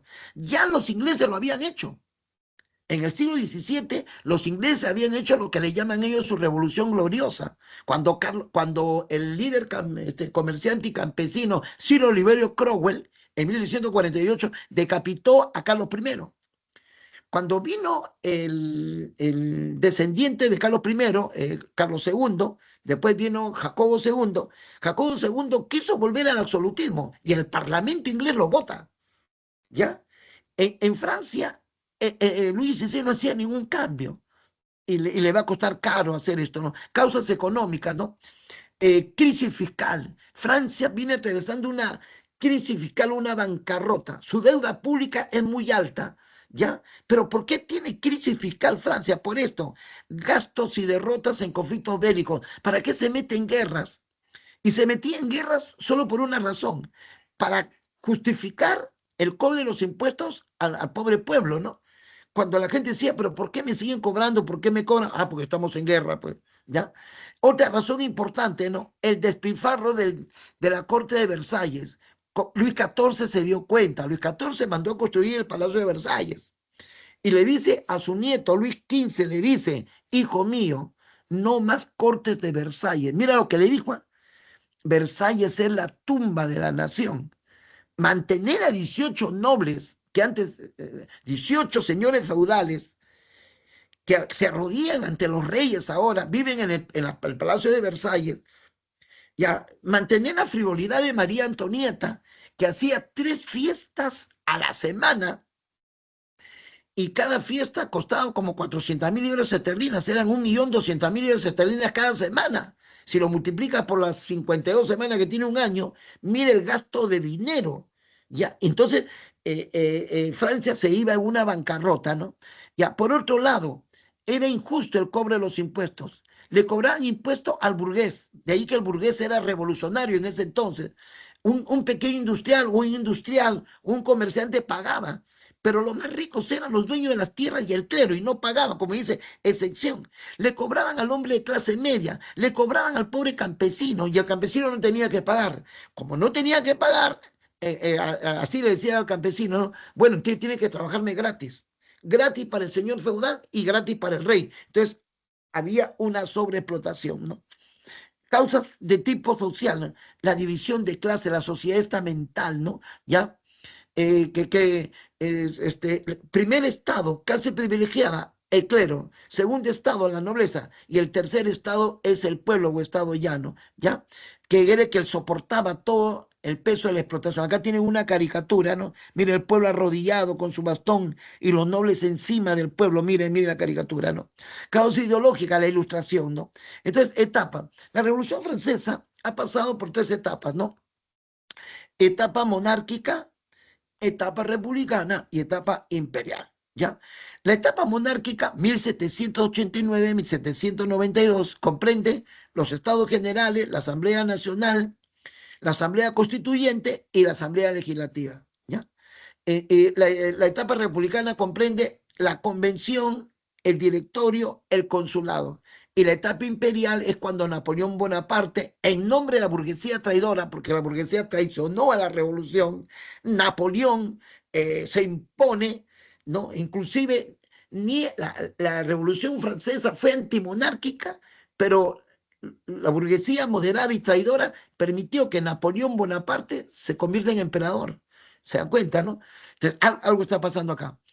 Monarquía. Comenzamos con los Estados Generales, convocado para el 5 de mayo de 1789. El ministro suizo, que era el ministro de Luis XVI, Necker, lo convence a Luis XVI a que convoque a una asamblea de los 3 estados, por eso que se llama Estados Generales. Hace años que no se reunía esta asamblea y se consiguió que el tercer estado, o sea, el pueblo, mande cerca de 600 diputados, el clero mande cerca de 300 y la nobleza cerca de 300. Y se iban a discutir cómo solucionar la crisis, y la idea que tenía Necker era que la crisis fiscal tendría 2 soluciones. Uno, que los ricos paguen impuestos, número 1, y número 2, austeridad. Nada de gastos innecesarios, no involucrarse en guerra, nada de fiestas continuas, ¿ya? Nada de lujos exagerados, ¿ya? Pero Luis XVI de repente era un hombre de buen carácter, quería el cambio, pero quien se imponía a él era su mujer, María Antonieta, ¿no? La reina María Antonieta, ¿no?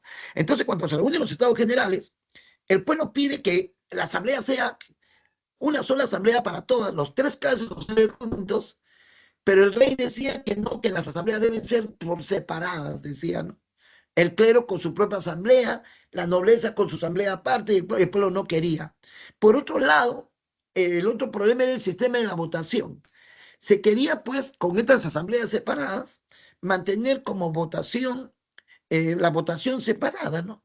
O sea, un voto por clase, sería un voto por la nobleza, un voto por el clero y un voto por el tercer estado. Entonces, el pueblo sabía que la nobleza y el clero se juntan, serían 2 votos, y él se quedaba con un voto, 2 contra 1, ellos perdían. Entonces, al pueblo no le convenía la votación por clases sociales ni asambleas separadas. Protestó y se retiró, y se fue a un lugar del Palacio de Versalles, un lugar un salón donde los nobles jugaban a la pelota, y ahí se reunieron a hacer lo que se llama su Asamblea Nacional. La Asamblea Nacional se reunió el 17 de junio de 1789 Y el 20 de junio de 1789 se produce este hecho que ustedes pueden apuntar ahí, que se conoce como el juramento del juego de la pelota. ¿En qué consiste este famoso hecho, el juramento? Donde el pueblo prometió no separarse hasta no haber elaborado una constitución política. Por primera vez iba a haber una constitución elaborada por el pueblo, ¿no? ¿Ya? Y parece ser que la iniciativa del pueblo iba más allá, que los nobles, al ver la fuerza del pueblo, se incorporaron a ellos. La nobleza y el clero se incorporan al pueblo y el rey da la orden que se vuelvan a juntar. El pueblo ha triunfado. Al triunfar el pueblo, entonces comienza a reunirse a partir del 9 de julio de 1789 una asamblea que se llama la Asamblea Constituyente, ¿no? Y se le llama así porque la tarea de esta asamblea era hacer una nueva constitución para Francia, ¿ya?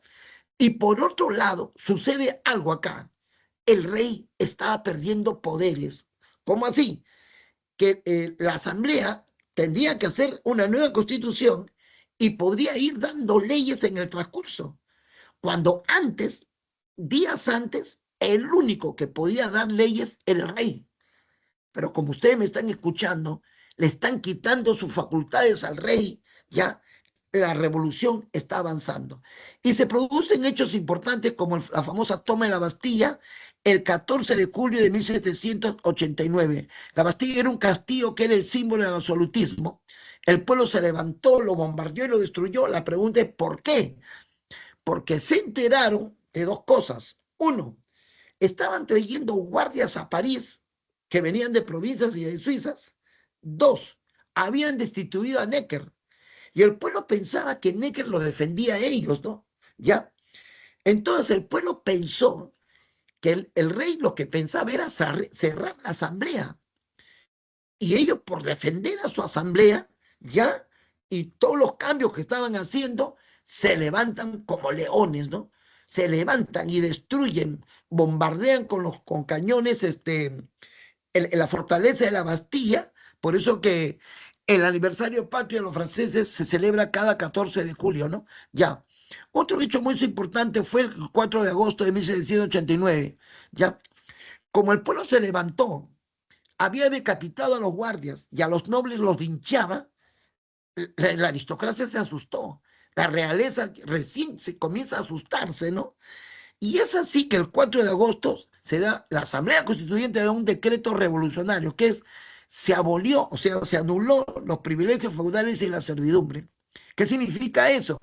Que a partir de este momento yo no le trabajaré gratis ni al rey ni al señor feudal. Si quiere mi mano de obra, va a tener que pagarme, ¿ya? El 17 de agosto de 1789 se aprueba un documento muy importante que es la Declaración de los Derechos del Hombre y Ciudadano en 17 artículos, donde está el pensamiento de la burguesía revolucionaria, ¿no? Ya, así es. En julio, exactamente el 12 de julio de 1790, se aprueba la Constitución Civil del Clero, donde la revolución anticlerical le quita todos sus bienes a la iglesia y pasan a mano del Estado. En otras palabras, se ha producido en Inglaterra lo que Martín Lutero hizo en 1521 en Alemania, que la secularización de los bienes de la iglesia, o sea, todo pasa a mano de los civiles, ¿me entienden? Iglesias, abadías, conventos, tierras, ganados, toda la riqueza que tenía la iglesia pasa a mano del Estado, ¿ya? El rey quiere huir a Austria. No te olvides que María Antonieta era austríaca y el emperador de Austria era su suegro, ¿no? Pero en un lugar llamado Varennes lo detienen al rey y lo regresan, ¿ya? Lo regresan nuevamente al Palacio de la Tullería que estaba en París, ¿ya? Hasta que por fin, en septiembre de 1791, la Asamblea Constituyente ha cumplido su objetivo, promulga la primera constitución para Francia. Y en esta constitución se establece por primera vez en la historia de Francia la monarquía constitucional, donde el rey Luis XVI seguirá reinando e inclusive gobernando, pero esta vez va a ser controlado por una asamblea llamada Asamblea Legislativa y no va a poder aprobar las leyes. La única institución que puede aprobar las leyes es la Asamblea Legislativa. El rey puede observar las leyes, puede discrepar con las leyes, pero quien definitivamente las aprueba es la Asamblea Legislativa.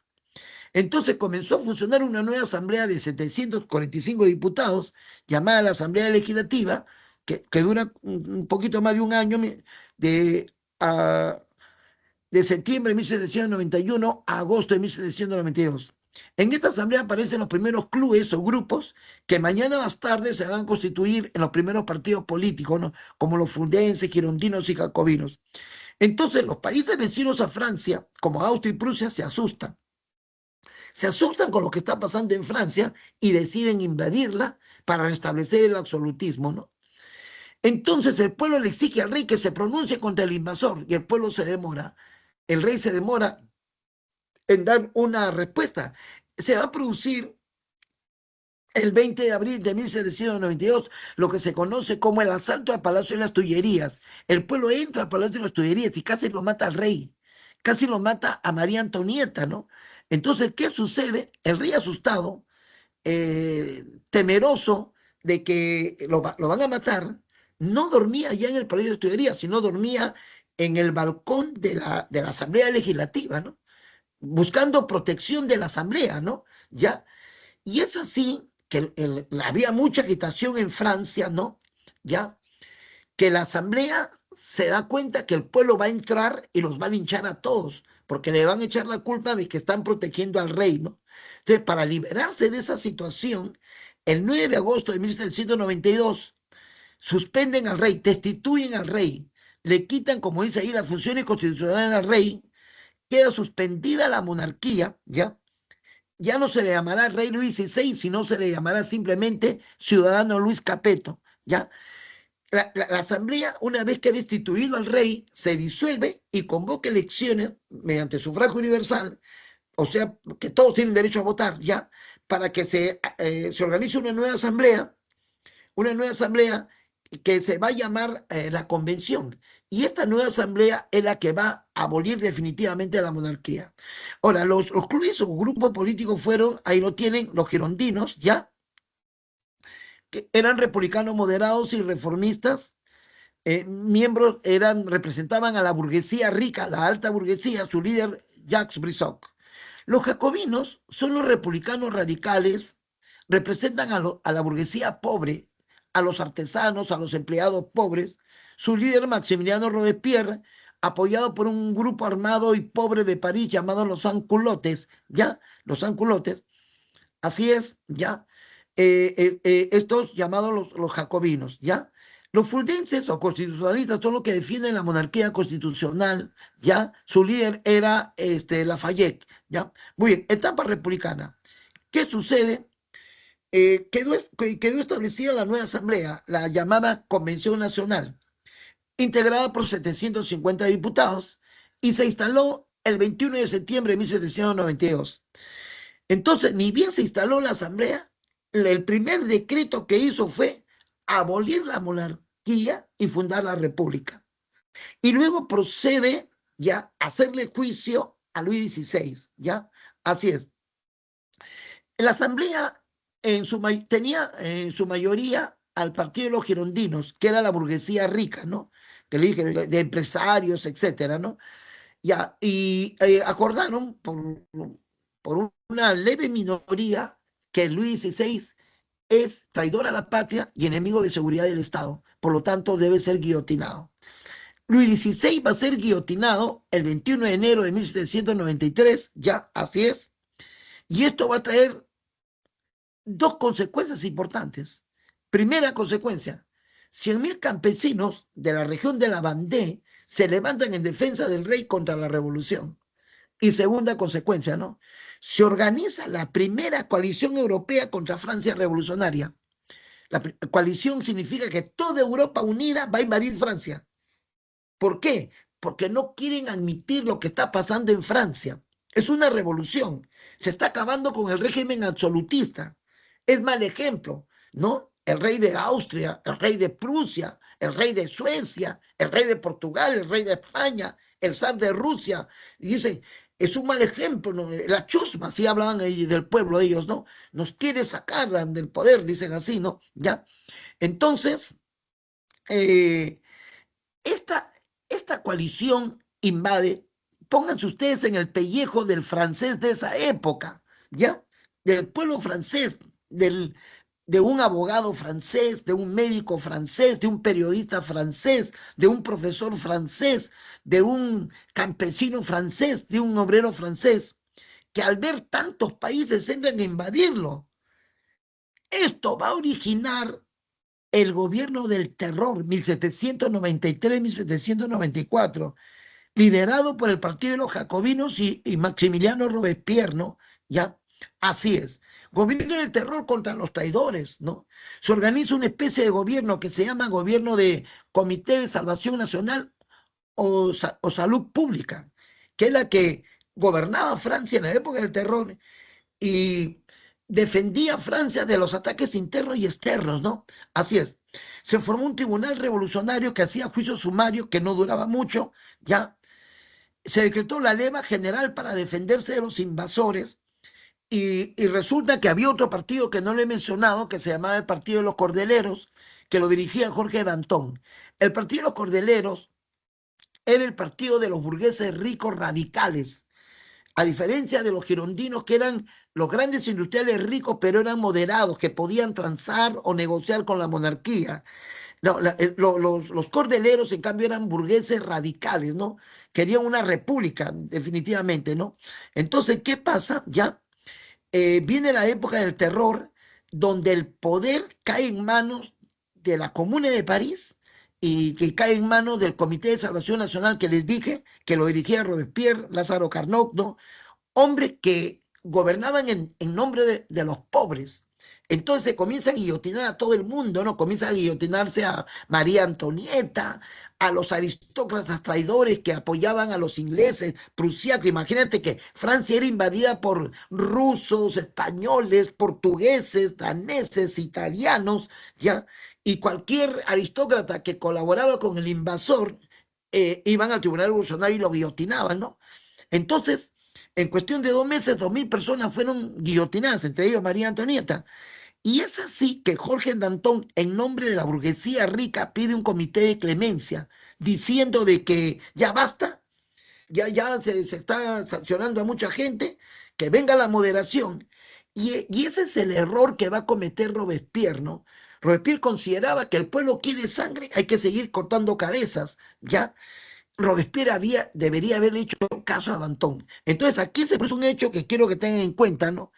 La, la, la pelea en el seno de la misma burguesía. La burguesía rica se enfrenta a la burguesía pobre. La burguesía pobre, o la pequeña burguesía, la dirige Robespierre con el Partido de los Jacobinos. Y los pobres consiguieron muchas cosas. Bajaron los precios de las cosas, la educación se extendió, la educación primaria por todas partes, ¿ya? El salario de los artesanos subieron. Entonces la gente pobre estaba con los jacobinos, con Robespierre. Y Robespierre pensaba que para que esto se mantenga es mediante el terror. ¿Ya? Los ricos, la burguesía rica se asustó. Y entonces al asustarse le dice a Robespierre que pare la mano. Robespierre debería haber cedido y debería haber hecho caso, pero lamentablemente siguieron los guillotinamientos donde la nueva víctima va a ser el mismo Danton. Ya previamente una girondina había asesinado a Juan Pablo Marat, que era del partido de los Cordeleros, ¿no? ¿Ya? ¿Y qué sucede? Muere Danton. Esto provoca un resentimiento de la burguesía rica con la burguesía pobre, y la burguesía rica quiere venganza y pide que lo maten a Robespierre. Y Robespierre, para mala suerte, se gana también el rechazo de su mismo partido, del Partido de los Jacobinos, porque se le estaba pasando la mano, ¿no? Estaban muriendo ya inocentes, ¿no? Entonces, ¿qué sucede? Se unen los cordeleros con los girondinos y con los fuldenses que defienden a la monarquía para aislarlo a Robespierre y condenarlo a la guillotina. Cuando el 28 de julio de 1794 Robespierre es guillotinado, termina el gobierno del terror. A eso se conoce como reacción termidoriana, y el gobierno queda en manos de los moderados, los girondinos, ¿no? Y los jacobinos son considerados como los radicales, inclusive le decían terroristas, ¿ya? Así es. Pero si no fuese por los jacobinos, los burgueses pobres no hubiesen tenido los derechos que hoy hasta ahora lo tienen, ¿no? Ya, entonces los moderados han triunfado, aprueban una constitución y establecen un nuevo tipo de gobierno que se llama el directorio.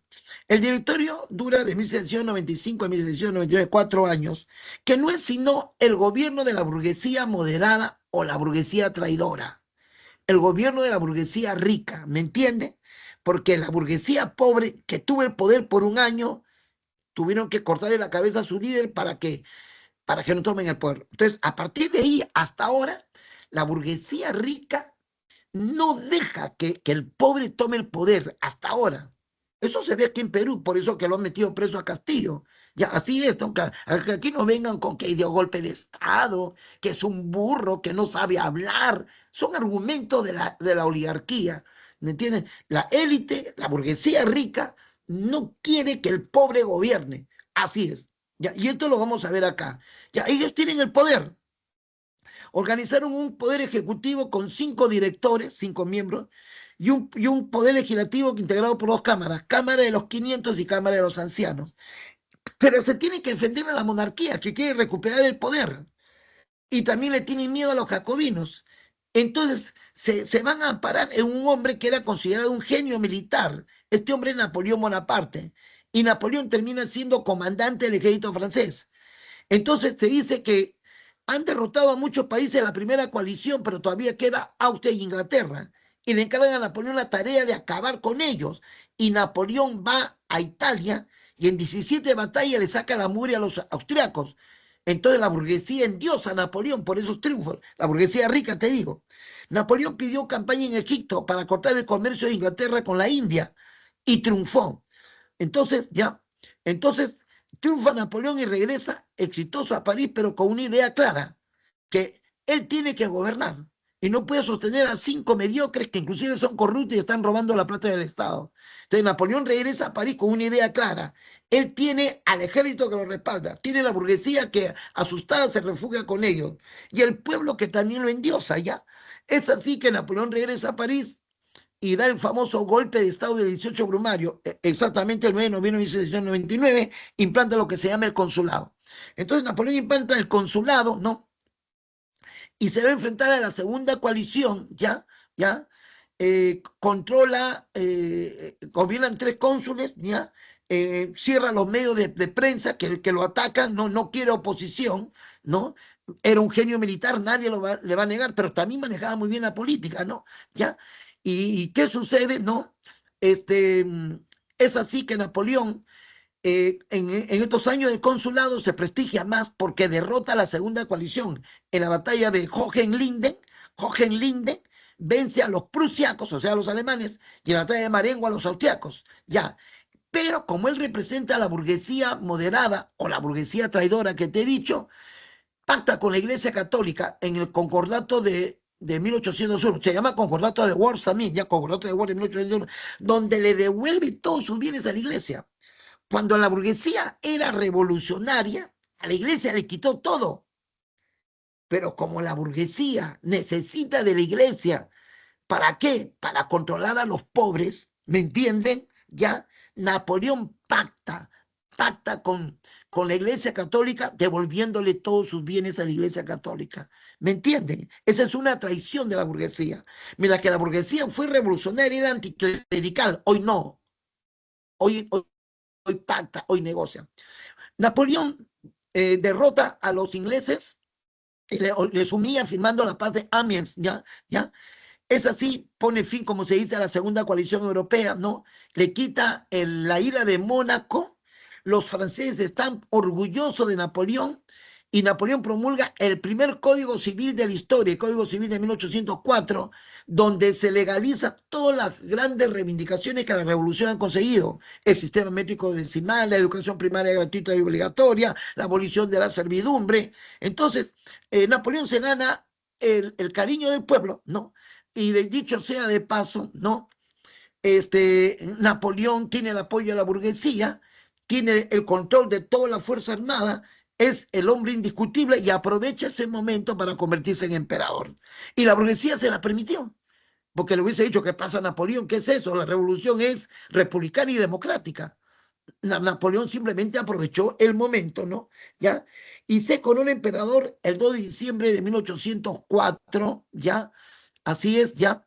Y su pretexto fue de que el pueblo lo busca a él, así decía Napoleón, porque es el único que puede defender la conquista de la revolución, pero realizó su ambición personal, ser emperador, el hijo de un modesto empleado, pero era un genio militar, burlado por sus amigos porque dice que tenía baja estatura, ¿ya? Napoleón se encumbra como emperador, ¿no? Entonces, en el tiempo que dura el imperio, 1804 a 1815, Napoleón se va a tener que enfrentar a la tercera, cuarta, quinta, sexta y séptima coalición. En la medida que por tierra nadie puede contra Napoleón, ya, Napoleón difunde los principios de la Revolución Francesa. Los rusos, austriacos, prusiacos, españoles, portugueses, sardos, suecos, noruegos lo odian a este advenedizo, le dicen, ¿no? Este hombre que ha venido de abajo de la chusma y se quiere ahora codear con nosotros, que tenemos sangre real, así decía la monarquía. Ahora esta gente ya está bien en sus tumbas y están en los museos, ¿no? No, así es. Entonces, ¿qué pasó? Napoleón se impone, ¿no? Pero sabe que no puede vencer por mar a Inglaterra. Él es bien consciente que en el campo naval Inglaterra es una superpotencia. En la batalla de Austerlitz, el 2 de diciembre de 1805, la famosa batalla modelo, donde demostró que era un genio militar, ¿no? Napoleón derrota a la tercera coalición, ¿ya? En la cuarta coalición derrota a austríacos y rusos, ¿no? ¿Ya? Y es así que Napoleón tiene mayor poder. Ya, cuando organizó la cuarta coalición, ¿no? Napoleón derrota en Jena a los prusiacos y entra a Berlín. En Berlín, Napoleón decreta el bloqueo comercial continental con Inglaterra, que va a ser un fracaso, ¿ya? Así es, como que un fracaso, ¿no? Los mismos capitalistas franceses que se habían hecho ricos con Napoleón Bonaparte, ¿no? Se oponen a ese bloqueo porque ellos le venden productos a los ingleses y también le compran productos, ¿no? A los ingleses. El primer estado que se opone a ese bloqueo contra Inglaterra va a ser el Vaticano, ¿ya? Con el Papa Pío VII. Y Napoleón, ¿qué hace? Lo mete preso al Papa. Ahí donde la comunidad católica le va a criticar a Napoleón, lo mete preso al Papa, ¿no? Un paísito que se tuvo las agallas de rebelarse contra Napoleón fue Portugal. Y Napoleón amenazó invadirlo. Pero qué capricho, para invadir Portugal se le ocurre pasar por España. Y en el fondo Napoleón lo que quería era agarrarse a España. Entonces entra a España, la invade. Los españoles van a luchar contra Napoleón de 1808 a 1815. Pero Napoleón se siente invencible, ¿no? Y tal es así que Austria organiza la quinta coalición, pero Napoleón en un ratito lo aplasta, ¿no? En la batalla de Wagram derrota a los austriacos, humilla a los austriacos, a Francisco I le obliga a firmar la paz de Viena, y María Luisa, la hija de Francisco I, decía que estaba enamorada de Napoleón y se casa con Napoleón. A Napoleón le conviene ese casamiento con María Luisa, porque tendría un aliado que sería Austria, ¿no? Y así es. Y humilló a los rusos en la paz de Tilsit.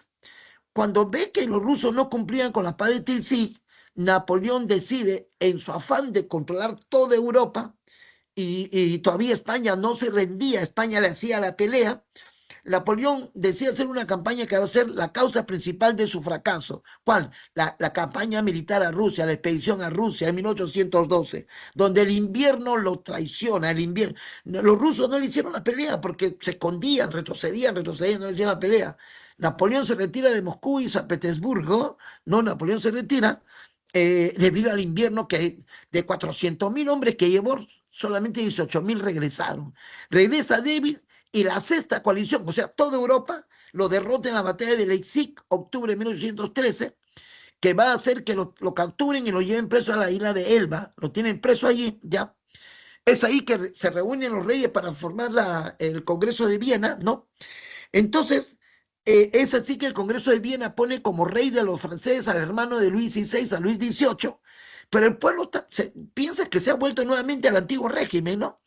Entonces, la gente extraña a Napoleón. Napoleón se escapa de Elba, vuelve a tomar el poder con apoyo del ejército y del pueblo, los famosos 100 días de Napoleón, y el duque de Wellington el primer ministro Arthur Wellesley, el duque de Wellington, acá está Arthur Wellesley, el duque de Wellington, el primer ministro inglés que odiaba a Napoleón, organiza la séptima coalición contra Napoleón, que lo va a derrotar en la batalla de Waterloo por culpa de un mediocre capitán llamado Grouchy, porque en realidad Napoleón iba a vencer en Waterloo. ¿Eh? Bueno, así son las cosas, y lo lleven preso a la isla de Santa Elena, donde murió en 1821. ¿Ya? Así es. Entonces, derrotado Napoleón, se organiza el Congreso de Viena, luego la Santa Alianza, ¿no? La Santa Alianza, con el fin de que imponer en toda Europa la monarquía absoluta. Entonces, ¡viva el rey! De nada sirvió la Revolución Francesa. Eso me hace recordar cuando cayó la Unión Soviética. George Bush dijo, oh, el comunismo no sirve, decía George Bush. Vive el capitalismo y nada mejor que el capitalismo. Eso es falso, no conocen la historia. Igual dijeron los reyes cuando Napoleón fue derrotado en Waterloo. Mira qué pasó. Volvió. Lo que está pasando con Estados Unidos. Estados Unidos cantó victoria, gastó todo su esfuerzo por derrumbarse a la Unión Soviética, pero se olvidó de una superpotencia a quienes ellos despreciaban, China. Ahora China se la está comiendo en pedazos y se la está comiendo de tal manera que China se dé el lujo de estar pagándole su deuda externa a Estados Unidos. ¿Hasta cuándo aguantará? No sé. ¿Ya? Señores, consecuencia de la revolución política, queda abolida la monarquía absolutista. Sociales, se disuelven los privilegios estamentales, ¿no? Eso de primer estado, segundo estado, ¿no? En el campo económico, expansión del capitalismo liberal francés, no se olviden, ya, queda eliminado la servidumbre, el trabajo, el siervo se convierte en un peón asalariado, ¿no?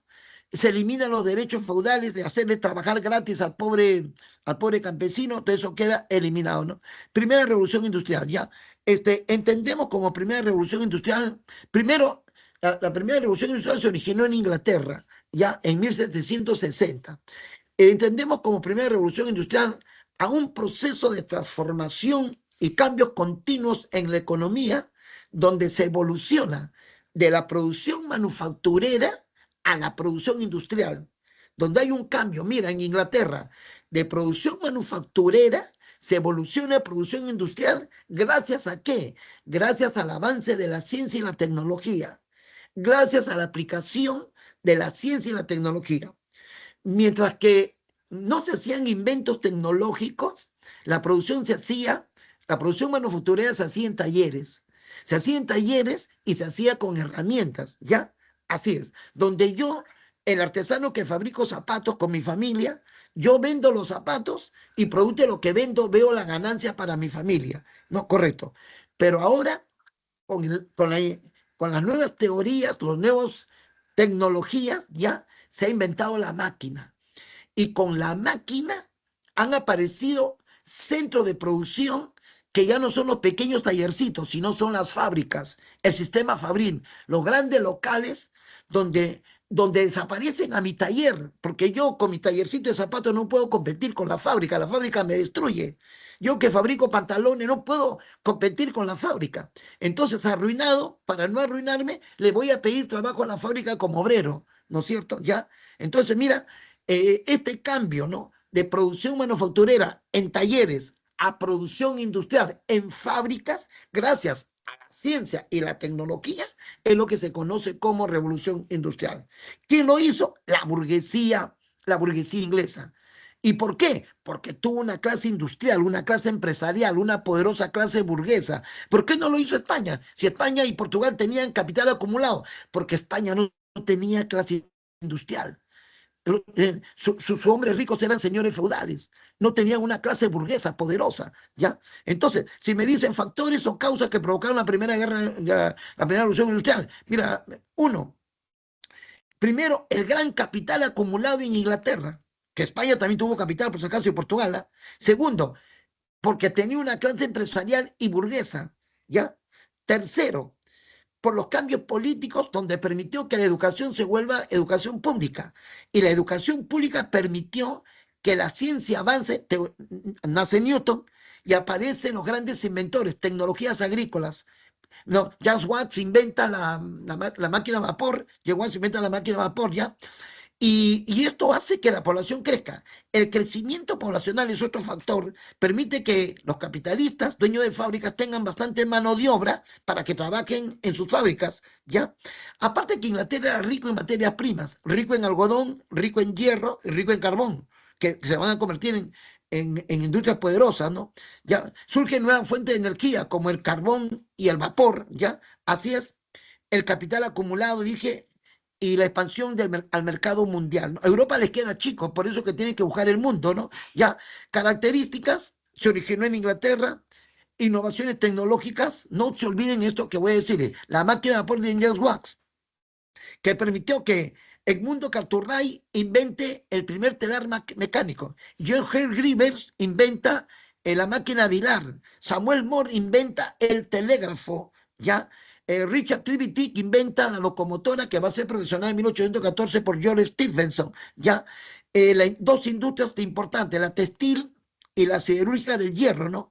Nuevos medios de transporte y comunicación como el telégrafo, que era una novedad por primera vez, ¿ya? Así es, ¿no? Muy bien.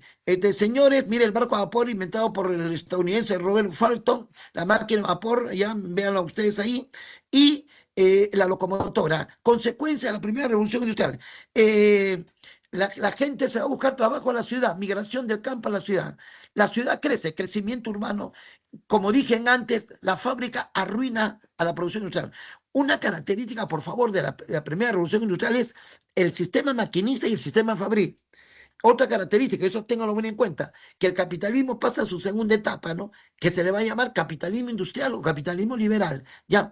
Pero hay una explotación tremenda contra el trabajador, contra su esposa y sus hijos, explotación a las mujeres y a los niños, ¿no? Surge el proletariado que para defenderse tiene que hacer sindicatos. Restauración. ¿Qué es restauración? Un periodo que dura de 1815 a 1830, o sea, después de la derrota de Napoleón en Waterloo hasta la Revolución Liberal Francesa en 1830, a esos 15 años se le llama restauración, ¿no? ¿Qué pasó?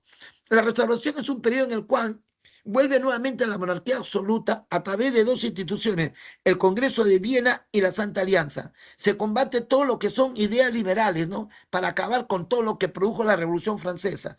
Así es, ya. El Congreso de Viena, dirigido por Clemente de Metternich, dos acuerdos importantes. Se impone la monarquía absoluta y se reordena la delimitación limítrofe o política de Europa que había sido alterado por la conquista de Napoleón. Ya, muy bien. La Santa Alianza no es sino el pacto militar, religioso y político entre Rusia, Austria y Prusia. La Santa Alianza lo forma Rusia, Austria y Prusia. Ya, es una unión militar, se tiene que ayudar con ejércitos, unión ideológica, utilizan la religión católica, y unión política, la monarquía absoluta tiene que imponerse, ¿no? El creador de la Santa Alianza es el zar de Inglaterra, Alejandro I. Su objetivo, combatir todas las ideas liberales que haya. O sea, si tú hablas de libertad, te llaman subversivo, te llaman terrorista. No puedes, y te matan, te persiguen, ¿ya? Así es. Entonces, el objetivo de la Santa Alianza es combatir todas las ideas liberales. Para terminar, los principios de la restauración, ¿no? Que son principio de legitimidad. El único gobierno legítimo aceptable es la monarquía absoluta. No puede haber paz si no hay monarquía absoluta, que viene por el providencialismo. Principio de responsabilidad. Cada Estado es responsable de mantener el orden interno, el orden internacional, ¿ya? Y si hay levantamientos, protestas, y alguien reclama, vive la libertad, vive la igualdad, derecho a la propiedad privada, división de poderes del Estado, entras tú con el ejército y le metes bala. Así es, principio de intervencionismo. Si la cosa se agrava, los países potencias deben unirse entre ellos para acabar contra todo movimiento liberal. En ese momento la palabra prohibida era liberal, como que ahora la palabra prohibida es comunismo. Igualito, no puede decir, pero en comunidad vamos a trabajar juntos, juntos vamos a cooperar, juntos nos vamos a ayudar, no hay que explotar a otro hombre. Si dices esas ideas, comunista, te ruco, así te van a decir, ¿no? El sistema de congresos, árbitros, o sea, que a través de congresos se acordaban la intervención, ¿no? El Congreso de la IBA se acordó la intervención en España cuando el pueblo español se levantó contra Fernando VII, y en ese momento San Martín y Bolívar luchaban por votar a los españoles de acá, ya, así es, ¿no? Muy bien, acá tiene una biografía de Napoleón, y termino, jóvenes, dándole las claves, ya.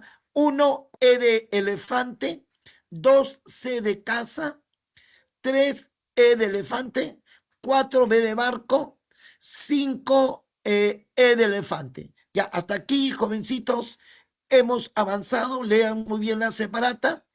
Pueden buscar más informaciones para que estén enterados de todos estos procesos. Y me despido de ustedes. Ya me despido hasta el próximo lunes. Estudien, sigan preparándose, no dejen de luchar por ser universitarios y ser futuros profesionales con más esfuerzo, y yo sé que van a conseguir sus objetivos. Muy bien, gracias.